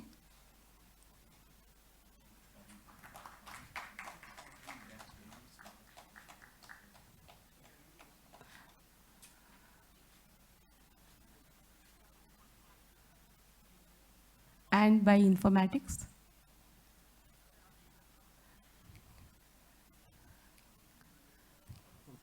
Can we have the memento by Informatics? Thank you.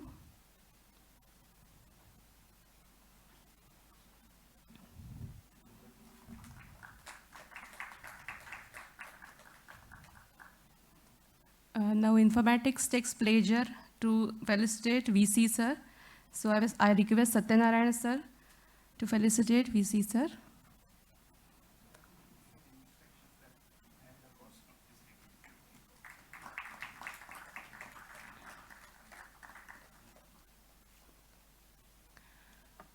And we request VC sir to accept as a token of our affection a felicitation from Department of Library Science.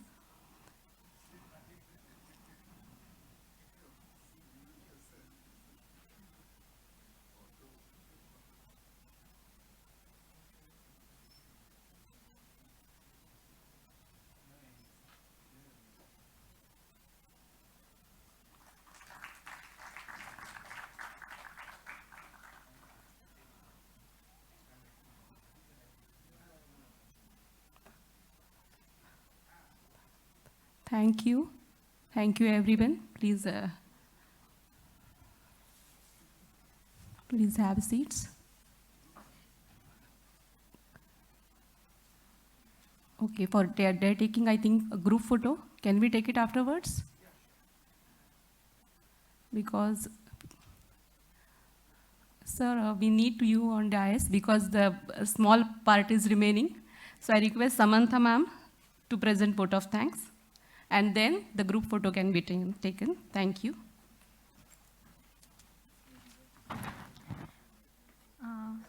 Good evening, everyone. I hope I'll make this short.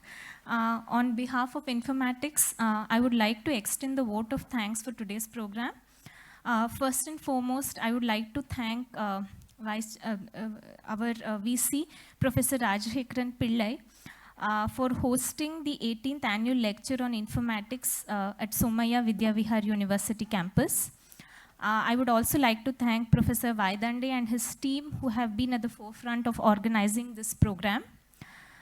I would also like to thank Mr. Mahavir and team for the technology support in airing this event to our online audience. I would also like to extend my heartfelt thanks to Professor Ram Ramaswamy for delivering the annual lecture.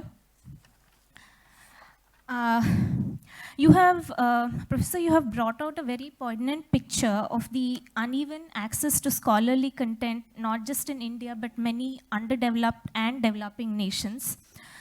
You have, very nicely described the digital colonization that we are all suffering under the hands of the publishers. And you also brought out some very nice initiatives like Archive, EJDS, INASP in trying to make the scientific community more equitable. Unfortunately, as you say, the scholarly publishing these days has become more about scientific prestige and not about the relevance of what the content really makes to the world. The published content really makes to the world. There was definitely a lot of food for thought in your speech for the scholarly researchers and the community and the audience today, in today's times, for the dilemma that they face, ethical and moral dilemmas in wholeheartedly embracing open science. As you indicated, the cost benefits of publishing in OA journals have also been lost at the altar of vanity publishing. Also, OAs, as we all know, is encouraging a lot of predatory practices in journal publishing. You pertinently raise the importance of, sites like Sci-Hub, LibGen, in their role in providing equitable access to scientific scholarly content. Only time will tell how this case progresses and if it really is a formidable tool in transforming the Indian research landscape. I think in today's speech, a lot of research scholars will go back and sort of reevaluate for themselves their commitment to open science. And also there was a lot of food for thought for, the institutions themselves to reevaluate their commitment to make science equitable for its researchers who come across, who come from this diverse nation of different kinds of access. And also there was a lot of food for thought for probably, if the bodies like UGC and accreditation bodies can take into consideration in making this ecosystem or in providing an ecosystem for open science to bloom. Thank you very much, sir, for your enthralling talk. I thank Professor Gautam Mandal for presiding over today's lecture. It's very nice to hear a personal account of Archive and its journey from you. And also, you had some very, this fascinating idea of peer reviewing of Archive or such repositories by the collective scientific community. I hope, there is more progress in this. Thank you very much, sir, for your precious advice. In the end, I would like to thank our wonderful audience for taking the discussions forward with their thought-provoking questions and comments. Thank you, everyone. Have a good night's sleep, and dinner is being organized, so we can all break for dinner. Thank you very much.